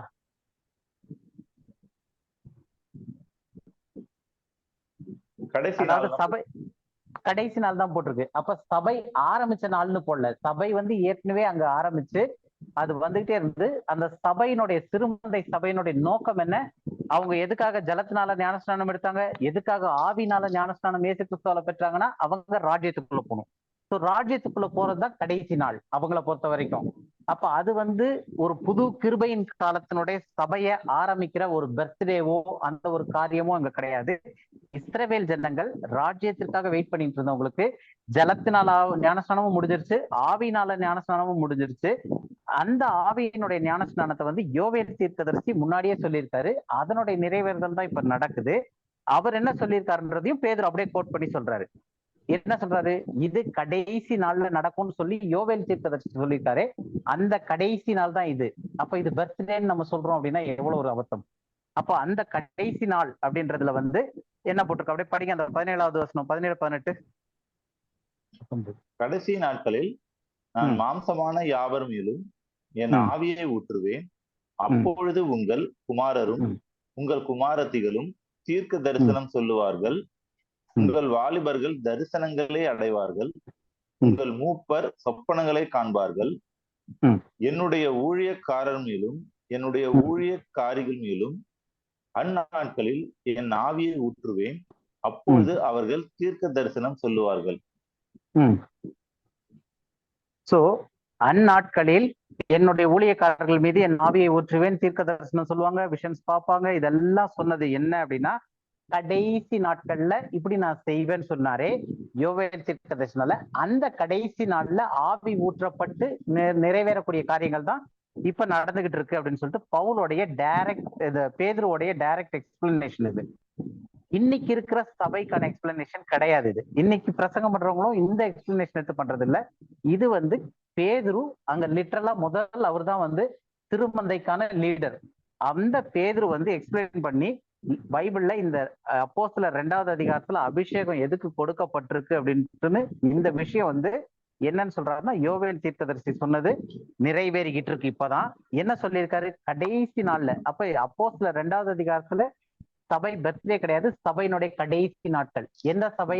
ராஜ்யத்திற்குள்ள பிரவேசிக்க வேண்டிய சபைக்கு கடைசியா நடக்க வேண்டியது என்னது? ஜலத்தினால ஞானஸ்நானம் எடுத்துட்டாங்க, அவங்க எல்லாம் மனம் திரும்பிட்டாங்க, இப்ப ஆவினால அபிஷேகம் பெற்றுட்டாங்க, இதுக்கப்புறம் அவங்க ராஜ்யத்திற்குள்ள நுழையணும். அந்த காரியம் நடந்துகிட்டு இருக்கு. அப்ப அந்த டைம்ல வந்து அவர்களுடைய வேலைக்காரர்கள் மீதும் அவங்களுடைய ஊழியக்காரர் மீதும் என் ஆவியை ஊற்றுவேன்னு சொல்லிட்டு யோவேல் தீர்க்கதரிசி முன்னாடி சொல்லியிருக்காரு. அந்த கடைசி நாள் தான் இந்த அப்போஸ்தலர் 2வது அதிகாரத்துல இன்னைக்கு நடந்துகிட்டு இருக்கிறதுன்னு பேதுரு சொல்றாரு. சொல்லிட்டு இந்த காரியத்தோட சேர்ந்து அடுத்து என்ன நடக்க போகுதுன்னு சொல்றாரு. அப்படியே அந்த யோவேல் தீர்க்கதரிசனத்துல கண்டினியூஷன் அந்த 2 வசனத்தை படிச்சிடலாம். 19, 20, 21. அல்லாமலும் உயர வானத்திலே அற்புதங்களையும் தாழ பூமியிலே ரத்தம், அக்னி, புகைக்காடாகிய அதிசயங்களையும் காட்டுவேன். ஒரே நிமிஷம். இந்த 19வது வசனம் எப்படி ஆரம்பிக்குது? முதல் வார்த்தை என்னது 19வது வசனத்துல? அல்லாமலும். அப்ப என்ன அர்த்தம்னா மேல ஒரு விஷயத்த சொல்லியிருக்காரு. இந்த விஷயம் வந்து யோவேல் தீர்க்கதரிசினால கடைசி நாள்ல நடக்க போற விஷயங்கள் இன்னைக்கு நடந்துகிட்டு இருக்கு. இது இப்ப நடந்துருச்சு. இது மட்டும் இல்லாம இன்னும் என்ன நடக்க போகுது, யோவேல் தீர்க்கதரிசனம் படி அடுத்த என்ன இன்ஸ்டன்ஸ் நடக்க போகுது அப்படின்றத பேதுரு எக்ஸ்பிளைன் பண்றாரு. அதனாலதான் அல்லாமலும் அப்படின்னு ஆரம்பிக்கிறாரு. இது மட்டும் இல்லாம வேற என்னெல்லாம் நடக்கணும் இன்னும்? ஏன்னா அது இன்னும் நடக்கல. பரிசுத்த ஆவி ஊற்றப்பட்டு தீர்க்க தரிசனம் சொல்றது வரைக்கும் தான் இப்ப நடந்திருக்கு 2வது அதிகாரத்துல அப்போஸ்தலர் 2ல. அல்லாமலும் இது மட்டும் இல்லாம இன்னும் என்னெல்லாம் நடக்கணும்? சூரியன் அற்புதங்களை காட்டுவாரு. அதோட படிங்க 19ல இருந்து. உயர வானத்திலே அற்புதங்களையும் தாழ பூமியிலே ரத்தம், அக்னி, புகைக்காடாகிய அதிசயங்களையும் காட்டுவேன்.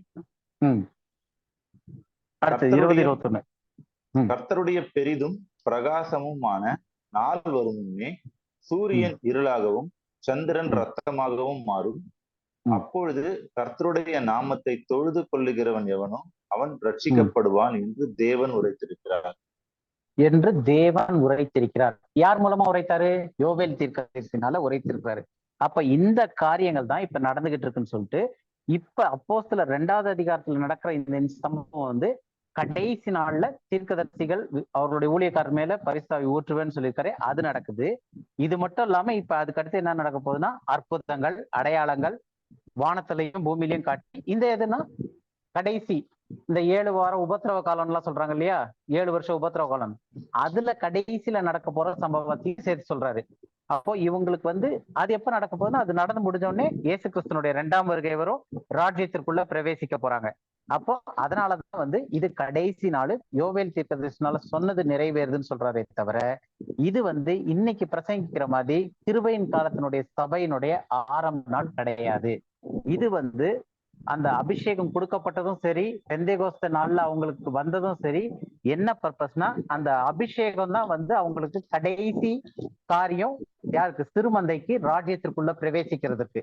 அப்ப அபிஷேகம் வந்தோடனே அவங்க பலன் அடைந்து யூதேவிலும் எருசலேம்லயும் யூதேவிலும் சமாரியாலும் உலக பரியந்தமும் அவர்களுக்கு சாட்சியா இருந்து, அது முடிஞ்சு அதுக்காக தீர்க்க தரிசனங்கள் சொப்பனங்கள்லாம் சொல்லுவாங்க, அந்த மிராக்கிள்ஸ் எல்லாம் செய்வாங்க, ராஜ்யத்தின் சுவிசேஷம் பிரசங்கிக்கப்படும். அது முடியவும் வானம் இதெல்லாம் கர்த்தருடைய நாள் வரும். கர்த்தருடைய நாள் வந்துச்சுன்னா ராஜ்யத்துக்குள்ள பிரவேசிப்பாங்க. ஸோ இந்த கிருபையின் கால சபையோ இந்த கிருபையின் காலத்தினுடைய டிஸ்பென்சேஷன் இந்த காரியங்கள் எதுவுமே வந்து அவர்களுடைய மைண்ட்லயும் கிடையாது. அது தேவனுக்குள்ள மறைத்து வைக்கப்பட்டிருந்த ஒரு விஷயம். அதனால அப்போஸ்தலர் 2வது அதிகாரமும் இயேசு கிறிஸ்து மகிமைப்படுத்தப்பட்ட பிறகு எதை குறித்து போய்கிட்டு இருக்கு அப்படின்னா, இவர் வந்து கரெக்டா வெறும் அந்த ப்ராஃபஸி, அதாவது பூமிக்குரிய அந்த ராஜ்யத்திற்கான காரியங்களை மட்டும்தான் வந்து சொல்லிக்கிட்டு இருக்காரு. புரியுது இல்லையா? புரியுது. ஓகே, நமக்கு டைம் இன்னும் ஒரு 2 வசனம் மட்டும் படிச்சுட்டு முடிச்சிடலாம். இன்னைக்கு இது 7:30 ஆயிடுச்சு. கார்த்திகை, நீங்க சீக்கிரம் வந்திருந்தீங்கன்னா உங்க டவுட் இன்னைக்கு கிளியர் பண்ணிக்கலாம். இன்னைக்கு லேட் ஆயிடுச்சு. நான் அடுத்த வாரம் ஃபர்ஸ்ட் அதை கிளியர் பண்ணிட்டு அப்புறம் அடுத்தது போலாம். கிட்ட இருந்தீங்க இல்லையா? அடுத்த வாரம் எல்லாம் கரெக்டா ஒரு 6 மணிக்கு ஸ்டார்ட் பண்ணிட்டு தான் கரெக்டா இருக்கும். இன்னைக்கு எல்லாரும் வர்றதுக்கு லேட் ஆயிடுச்சு கொஞ்சம், அதனால அதை டவுட் கிளியர் பண்ணலாம், அப்படி விட்டாச்சு. ஓகே, இப்ப இன்னும் ஒரு 2 வசனம் படிச்சிடலாம். எதுக்கு இது அப்படின்னா, பரமேறிய இயேசு கிறிஸ்து வந்து மகிமைப்படுத்தப்பட்ட பிறகும் அப்போஸ்தலர் 2வது அதிகாரத்துல திருமந்தைக்கு ராஜ்யத்தை குறித்ததான காரியத்துல கடைசி காரியமான அபிஷேகத்தை கொடுத்தாரு. அவங்க அது சர்ச்சுடைய ஆரம்ப நாள் கிடையாது, பர்த்டே கிடையாது, அது வந்து கடைசி நாள், கடைசி சம்பவம் சபைக்கு கொடுக்க வேண்டியது. அபிஷேகம் கொடுத்தப்படுது. அதுக்கப்புறம் அவங்க அற்புதங்களை செஞ்சு ராஜ்யத்திற்குள்ள பிரவேசிக்கணும் நிறைய பேரை கூட்டிக்கிட்டு. ஸோ இதுதான் வந்து அந்த ப்ரோக்ராம். இப்ப நம்ம பவுலை பத்தி இப்ப டாபிக் என்னன்னா, இயேசு கிறிஸ்து மகிமைப்படுத்தப்பட்ட பிறகு பேசினாரா அப்படின்றதுதான். அதுல வந்து 9வது அதிகாரத்துல பவுல் கிட்ட பேசினார்னு பார்த்தோம். அதுக்கப்புறமா வந்து நிறைய காரியங்கள் வந்து பேசியிருக்காரு பவுல் கிட்ட. அப்படின்றதுக்கு 2 வசனம் படிச்சிடலாம். ஒண்ணு வந்து கலாத்தியர் 1வது அதிகாரம் 11, 12வது வசனம். மேலும் சகோதரரே, என்னால் பிரசங்கிக்கப்பட்ட சுவிசேஷம் மனுஷருடைய யோசனையின் படியானதல்ல என்று உங்களுக்கு தெரிவிக்கிறேன். நான் அதை ஒரு மனுஷனால் பெற்றதும் இல்லை, மனுஷனால் கற்றதும் இல்லை, இயேசு கிறிஸ்துவே அதை எனக்கு வெளிப்படுத்தினார். இயேசு கிறிஸ்துவே அதை எனக்கு வெளிப்படுத்தினார். எதை? இவர் பிரசங்கிக்கிற சுவிசேஷத்தை. அவங்க பிரசங்கிச்ச சுவிசேஷம் என்னதுன்னா ராஜ்யத்தின் சுவிசேஷம். அது சீஷர்கள் எல்லாருக்கும் தெரியும். அந்த டைம்ல பவுல் அந்த சுவிசேஷத்தை கேட்டனாலதான் இவர் போய் மேசியாவா, இவர் போய் தேவனுடைய குமாரனா அப்படின்னு சொல்லிட்டு துன்பப்படுத்தவே ஆரம்பிக்கிறாரு. அப்படி போய்கிட்டு இருக்கும் போதுதான் தமஸ்குக்கு போற வழியில வந்து அவங்களை துன்பப்படுத்தி சிறைப்படுத்துறதுக்காக, கிறிஸ்தவர்களை பண்றதுக்காக போயிட்டு இருக்கும் போது இயேசு விசுவாசத்தவர்களை, அப்பதான் வந்து இயேசு கிறிஸ்து இந்த இன்டராக்ஷன் நடந்து அவருக்கு மனம் திரும்பி அவர் ஊழியம் செய்ய ஆரம்பிக்கிறாரு பவுல். அப்ப அவர் வந்து இந்த சுவிசேஷத்தை ஏற்கனவே, ராஜ்யத்தின் சுவிசேஷத்தை ஏற்கனவே கேட்டிருக்காரு. அதனாலதான் கோபம் அடைஞ்சு இவர் மேசியா கிடையாதுன்னு போறாரு.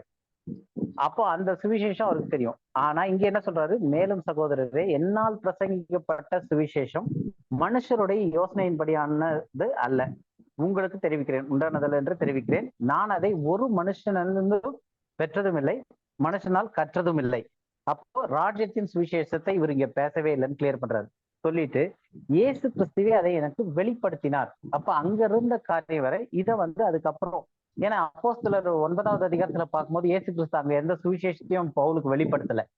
அப்ப அதுக்கப்புறம் வெளிப்படுத்தியிருக்காரு. ஏன்னா இன்னும் அநேக காரியங்களை நான் வெளிப்படுத்துவேன்றார் இல்லையா? அதற்கு ஒரு உதாரணம் வந்து இயேசு கிறிஸ்துவே அதை எனக்கு வெளிப்படுத்தினார்னு கலாத்தியர் சொல்லும் போது அந்த காரியங்களை அதுக்கப்புறம் படிப்படியா இயேசு கிறிஸ்து கொஞ்சம் கொஞ்சமா அவருக்கு வெளிப்பாடுகள்ல கொடுத்து வெளிப்படுத்தியிருக்காருன்னு தெரியுது.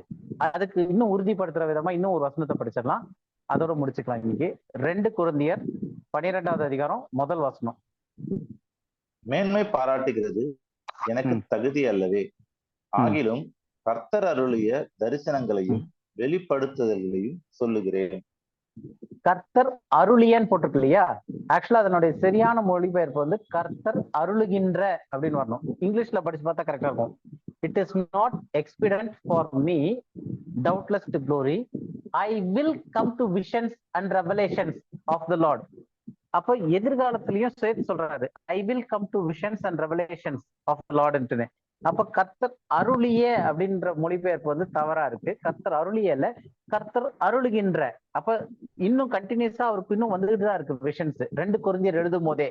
அப்ப இதுக்காக நான் மேன்மை பாராட்டுறது எனக்கு தகுதியானது அல்லவே. ஆகிலும் கர்த்தர் அருளுகின்ற தரிசனங்களையும் வெளிப்பாடுகளையும் சொல்லுகிறேன். அப்ப பவுலுக்கு வந்து இன்னும் அதிகமான வெளிப்பாடுகளையும் தரிசனங்களையும் கர்த்தர் கொடுத்துக்கிட்டு இருந்தாரு. யாரு? மகிமைப்படுத்தப்பட்ட இயேசு கிறிஸ்து பவுலோடு இன்டராக்ஷன் கொடுத்துட்டு இருந்தாரு. இது எதுக்கு கொடுத்தாரு, என்ன ஏதுன்றதெல்லாம் வந்து நம்ம வர வாரங்கள்ல இன்னும் கண்டினியூ ஆகும் போது அப்படியே நம்ம படிக்கலாம். ஸோ இன்னைக்கு வந்து நம்ம என்ன பார்த்தோம் அப்படின்னும் போது, இயேசு கிறிஸ்து பரமேறிய பிறகு பேசினாரா இல்லையான்னு பார்த்தோம். பரமேறின பிறகுதான் அவர் மகிமைப்படுத்தப்பட்டாரு. மகிமைப்படுத்தப்பட்ட பிறகும் ராஜ்யத்திற்கான காரியத்தை தான் செஞ்சிருக்கிறாரு அப்படின்றத பார்த்தோம். ஏன்னா மகிமைப்படுத்தப்பட்ட பிறகுதான் பரிசுத்த ஆவி அருளப்பட முடியும். மகிமைப்படுத்தப்படலை அவரு அப்படின்னா பரிசுத்த ஆவி அருளப்பட முடியாது. அவர் இங்க இருந்து போனாதான் பரிசுத்த ஆவி அருள முடியும்ன்றாரு. அப்ப போனாதான் அவரு மகிமைப்படுத்தப்பட முடியும். அப்ப பரமேறி போனதுக்கு அப்புறம் அவர் மகிமைப்படுத்தப்பட்ட பிறகு பரிசுத்த ஆவி அருளப்பட்டுச்சு. பரிசுத்த ஆவி எதற்காக அருளப்பட்டுச்சு அப்படின்னும் போது, ராஜ்யத்திற்குள்ள பிரவேசிக்கும்பதற்கு யோவான் ஸ்நானகன் வந்து ஜலத்தினால ஞானஸ்நானம் கொடுத்தாரு. யோவான் ஸ்நானனுக்கு பிந்தி வந்தவர் வந்து ஆவியினாலும் அக்கினியாலும் கொடுப்பாரு. அப்ப அந்த ஆவியினால ஞானஸ்நானம் கொடுக்கறது அப்படின்றது வந்து எதற்காக அப்படின்னா, அவர்கள் மனம் திரும்பி ஜலத்தினால் ஞானஸ்நானம் எடுத்திருக்கவங்களுக்கு ஆவியினால ஞானஸ்நானம் கொடுத்து அவர்கள் ராஜ்யத்திற்குள்ள பிரவேசிக்கிறதற்கு. அப்ப இதுதான் வந்து அப்போஸ்தலர் 2வது அதிகாரத்துல முதல் அது அவரு செஞ்சாரு. அதனால அப்போஸ்தலர் 2வது அதிகாரத்துல பெற்ற அபிஷேகம் வந்து இன்னைக்கு சபைக்கான இது காரியம் கிடையாது. கிருபையின் காலத்துல இருக்கிற பாடி ஆஃப் கிரைஸ்ட் ஆரம்பிச்சதோ இல்ல அந்த காரியமோ கிடையாது. இது வந்து ஏற்கனவே ஆரம்பிக்கப்பட்டிருந்த சபையில கொஞ்சமா சேர்ந்து வந்து 120 பேர் வந்து அதுல 3000 பேர் அன்னைக்கு சேர்க்கப்பட்டு, அப்புறம் அனுதினமும் சேர்க்கப்பட்டு, அதுக்கப்புறமா 5000 பேர் சேர்க்கப்பட்டு, 4000 பேர் சேர்க்கப்பட்டு இப்படி வருது. அப்போ அப்போஸ்தலர் 2வது அதிகாரத்துல முதல் இந்த அபிஷேகம் பெற்ற உடனே எல்லாரும் கன்ஃபியூஸ் ஆகும் போது, அதனுடைய ஹெட்டா இருக்கிற தலைமைத்துவம் வகிக்கிற பேதுரு வந்து எழுந்து, இது வந்து யோவேல் தீர்க்கதரிசினால கடைசி நாள்ல இப்படி நடக்கும்னு சொல்லியிருக்காரு. அதுதான் இப்ப நடந்துகிட்டு இருக்கு. இது மட்டும் இல்லாம இன்னும் என்ன நடக்கும் அப்படின்னா, சூரியன் சந்திரன் எல்லாம் ரத்தமா மாறும், கடைசியில கர்த்தருடைய நாள் வரும் அப்படின்றாரு. ஏன் அப்படின்னா, அவர்களுக்கு ராஜ்யத்துக்குள்ள பிரவேசிக்கிறதுக்கு கடைசியா அவங்க செய்ய வேண்டிய காரியங்கள்ல அவங்களுக்கு பரிசுத்த ஆவி வரணும், அவங்க பலன் அடையணும், சாட்சிகளா இருந்து தீர்க்க தரிசனங்களா சொல்லுவாங்கன்னு சொல்லிட்டு யோவேல் தீர்க்கதரிசி சொல்லியிருக்கிறாரு. இது எப்ப நடக்கும்னா கடைசி நாள்ல. அது இப்ப நடந்துருச்சு. அப்ப இப்ப நம்ம கடைசி நாளுக்கு வந்துட்டோம். இனி அடுத்தது சாட்சிகளா இருந்த உடனே வானமும் பூமியும் வந்து இந்த சந்திரன் இருளாவும் ரத்தம் மாறும் அப்படின்றத காரியங்கள்லாம் யோவேல் தீர்க்கதரிசனத்துல இருந்து எடுத்து பேசுறாரு. அதுக்கப்புறம் அப்போஸ்தலர்ல வந்து 9வது அதிகாரத்துல பேதுரு பவுல் வந்து இயேசு கிறிஸ்துவ பார்க்கும்போது ஒரு பிரகாசமான ஒளியை பாக்குறாரே தவிர, அவர் வந்து இன்னைக்கு மற்றவங்களாம் நாங்க தரிசிச்சோம்னு சொல்ற மாதிரியான அந்த கேலண்டர் உருவத்தையோ இல்ல தலையில முகம் வச்சு ஒரு வட்டத்தையோ அந்த மாதிரிலாம் பார்க்காம சூரியனை காட்டிலும் ஒரு பிரகாசமான ஒளியை பாக்குறாரு. அதற்கு சாட்சியே பவுல் தான் சொல்லிட்டு இயேசு கிறிஸ்துவே சொல்றாரு. என்னத்துக்கு சாட்சினா, அவர் இன்னைக்கு வந்து மகிமை அடைந்து விட்டார். அந்த மகிமை அடைந்த கிறிஸ்து வந்து எப்படி இருக்கிறார் அப்படின்றதுக்கான சாட்சி பவுல் தான். அந்த பவுலுடைய சாட்சியின்படி பவுல் வந்து இயேசு கிறிஸ்து தரிசனமாய் அவர் பார்த்தது வந்து ஒரு பிரகாசமான ஒளி. அதனுடைய இம்பாக்ட் வந்து அவருக்கு 3 நாள் கண்ணு தெரியாம இருந்துச்சு. அதுக்கப்புறம் அவர் வந்து நிறைய தடவை இயேசு கிறிஸ்து வந்து அதுக்கப்புறம் அவருக்கு இந்த விஷன்ஸ் மூலமா, ரெவலேஷன்ஸ் மூலமா, அதாவது காட்சி அளிக்கிறதுன்றது வேற, லிட்டரலா பார்த்தது வேற. இது வந்து ரெவலேஷன் மூலமா அவர் மூலமா நிறைய காரியங்களை கற்றுக்கொண்டு வராரு. அதை அவர் வெளிப்படுத்துறாரு. இயேசு கிறிஸ்து வந்து சுவிசேஷத்தை வெளிப்படுத்துறாரு. அநேக காரியங்கள்ல தரிசனங்கள்லயும் தீர்க்க தரிசனங்கள் மூலமாகவும் அவருக்கு வந்து அநேக வெளிப்பாடுகள் மூலமாகவும் அவருக்கு நிறைய காரியங்களை போதிச்சுக்கிட்டே வராரு இயேசு கிறிஸ்து. ஸோ இதெல்லாமே வந்து மகிமைப்படுத்தப்பட்ட பிறகு பவுலுக்கு சொல்றாரு. ஸோ இப்ப இதுல வந்து பவுலுக்கான காரியங்கள்லாம் நம்ம வரும்போது பின்னாடி பார்ப்போம். ஸோ மகிமைப்படுத்தப்பட்ட பிறகும் இயேசு கிறிஸ்து பூமிக்குரிய ஊழியத்திலேயே கண்டினியூ பண்ணி அதற்கான அந்த பரிசுத்த ஆவி கொடுக்கறது அதையுமே சேர்த்து கொடுத்திருக்கிறாரு. ஸோ இன்னைக்கு வந்து டைம் ஆயிடுச்சுன்னு நினைக்கிறேன். வேற ஏதாவது டவுட் இருந்துச்சுன்னா கேளுங்க.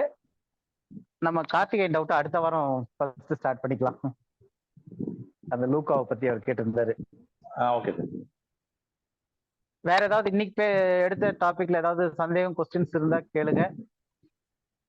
இல்லைன்னா நம்ம ப்ரேயர் பண்ணிட்டு முடிக்கலாம். இல்ல எல்லாருக்கும் கிளியரா இருக்கா? யாருமே எதுவுமே ரெஸ்பான்ஸே இல்லை இன்னைக்கு. அண்ணா சொல்லுங்க. இப்போ ஆண்டவராகிய இயேசு கிறிஸ்து போன பிறகுதான், மகிமையில அவர் போன பிறகுதான் பரிசுத்த ஆவியானவர் இறங்கி வருவாருன்னு சொன்னாங்க. ஆமா. ஆனா எனக்கு என்னன்னா, இவர் வந்தா இவர் இருக்க மாட்டேன் அப்படின்ற மாதிரிதான் ஃபர்ஸ்ட் அவரு சொன்னாங்க. யார் இருந்தா அவர் யார் இருக்க வரும்போது மாட்டாங்க? பரிசுத்த பரிசுத்த ஆவி இருந்தா இயேசு ஆவியானவர் கிறிஸ்து இருக்க மாட்டாரு என்ன? இயேசு கிறிஸ்து இருக்க மாட்டார். நான் போனாதான் அவர் வருவாருன்னு சீஷர் கிட்ட சொல்றாரு. சரி. எனக்கு என்னன்னா, இவர் போயிட்டு அந்த மாதிரி ஆவியானவரா வராரா இல்ல எப்படி இது? ஏன்னா இல்ல அதுதான் ரெண்டு வசனம் படிச்சோம் இல்லையா? நம்ம 2 ஆ. வசனம் படிச்சோம். இது ரெண்டும் சேர்ந்து புரிஞ்சாதான் அந்த அர்த்தம் புரியும். அதாவது யோவான் 7:39 யோவான் 16:7 தம்மை விசுவாசிக்கிறவர்கள் அடைய போகிற ஆவியை குறித்து, இது அப்போஸ்தலர் 2ல நடக்கிறது. ஆவியை குறித்து இப்படி சொன்னார், இயேசு இன்னும் மகிமைப்படாதிருந்தபடியால் பரிசுத்த ஆவி இன்னும் அருளப்படவில்லை.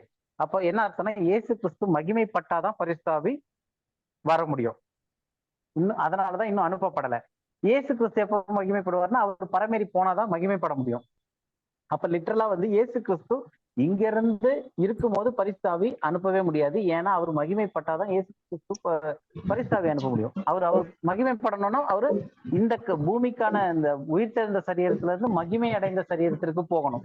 அப்ப அவர் பரமேறி போய் அங்க போன பிறகு மகிமை அடைந்த பிறகுதான் பரிசுத்த ஆவியை அனுப்ப முடியும். புரியுதா உங்களுக்கு? இந்த வசனத்துல இருந்து அதான் நமக்கு கிடைக்கிறது. அந்த தமிழ் டிரான்ஸ்லேஷன் இருக்குல்ல, ஆவியானவர் அப்படின்றது, அது வந்து ராங் டிரான்ஸ்லேஷன். அது ராங். அதுதான் நான் ஃபர்ஸ்டே சொல்லிட்டேனே, தேற்றவாளன் மறுபடியும் இந்த அம்மா அவர் பரிசுத்தமானவர் அப்படின்னு சொல்லும் போது அது ஒரு ஆள் தத்துவம் ஆயிடுது. அந்த ஆள் தத்துவத்தோ அந்த கண்ணோட்டத்தோடு பாக்குறதுனாலதான் இந்த மாதிரியான கேள்விகள்லாம் வருது. கேள்வியே வருது. ஆக்சுவலா இது வந்து அதனாலதான் வந்து இப்ப இந்த டைம்ல காரணம், கேள்வி வர்றதுக்கான ரூட் காரணம் ஒன்னும் அந்த ஆள் தத்துவத்துல இருக்கிறதுனாலதான். ஏன்னா இது வந்து தேவனுடைய ஆவின்றத வந்து ஃபர்ஸ்ட் தெளிவா புரிஞ்சுக்கணும். அது புரியலன்னு வச்சுங்களேன், இந்த மாதிரியான கன்ஃபியூஸ்டான கேள்விகள்லாம் வரும். அவர் போனாக்கா இவர் வருவாரா, இவர் போனாக்கா அவர் வருவாரான்றது. இப்ப 7:39 பாருங்களேன். 7:39 தம்மை விசுவாசிக்க போகிறவர்கள் அடைய போகிற ஆவியை குறித்து இப்படி சொன்னார். அது வந்து கரெக்டான டிரான்ஸ்லேஷன். பரிசுத்த ஆவி இன்னும் அருளப்படவில்லை. அப்ப பரிசுத்த ஆவி இன்னும் அருளப்படவில்லை. ஆனா இந்த தேற்றவாளன் அவரை அப்படின்றதெல்லாம் வந்து இந்த டிரான்ஸ்லேஷன்ஸை பத்தி நம்ம படிக்கணும். அது நிறைய காரியங்கள் இருக்கு. அது தெரிஞ்சுன்னா இந்த கன்ஃபியூஷன் வராது, இந்த குழப்பங்கள். Thank you brother. வேற ஏதாவது கேள்விகள் இருக்கா? இல்ல ப்ரேயர் பண்ணிட்டு முடிச்சிடலாமா? டைம் ஆயிடுச்சு. யாராவது ஒருத்தர் ப்ரேயர் பண்ணிட்டு பண்ணிடலாம்.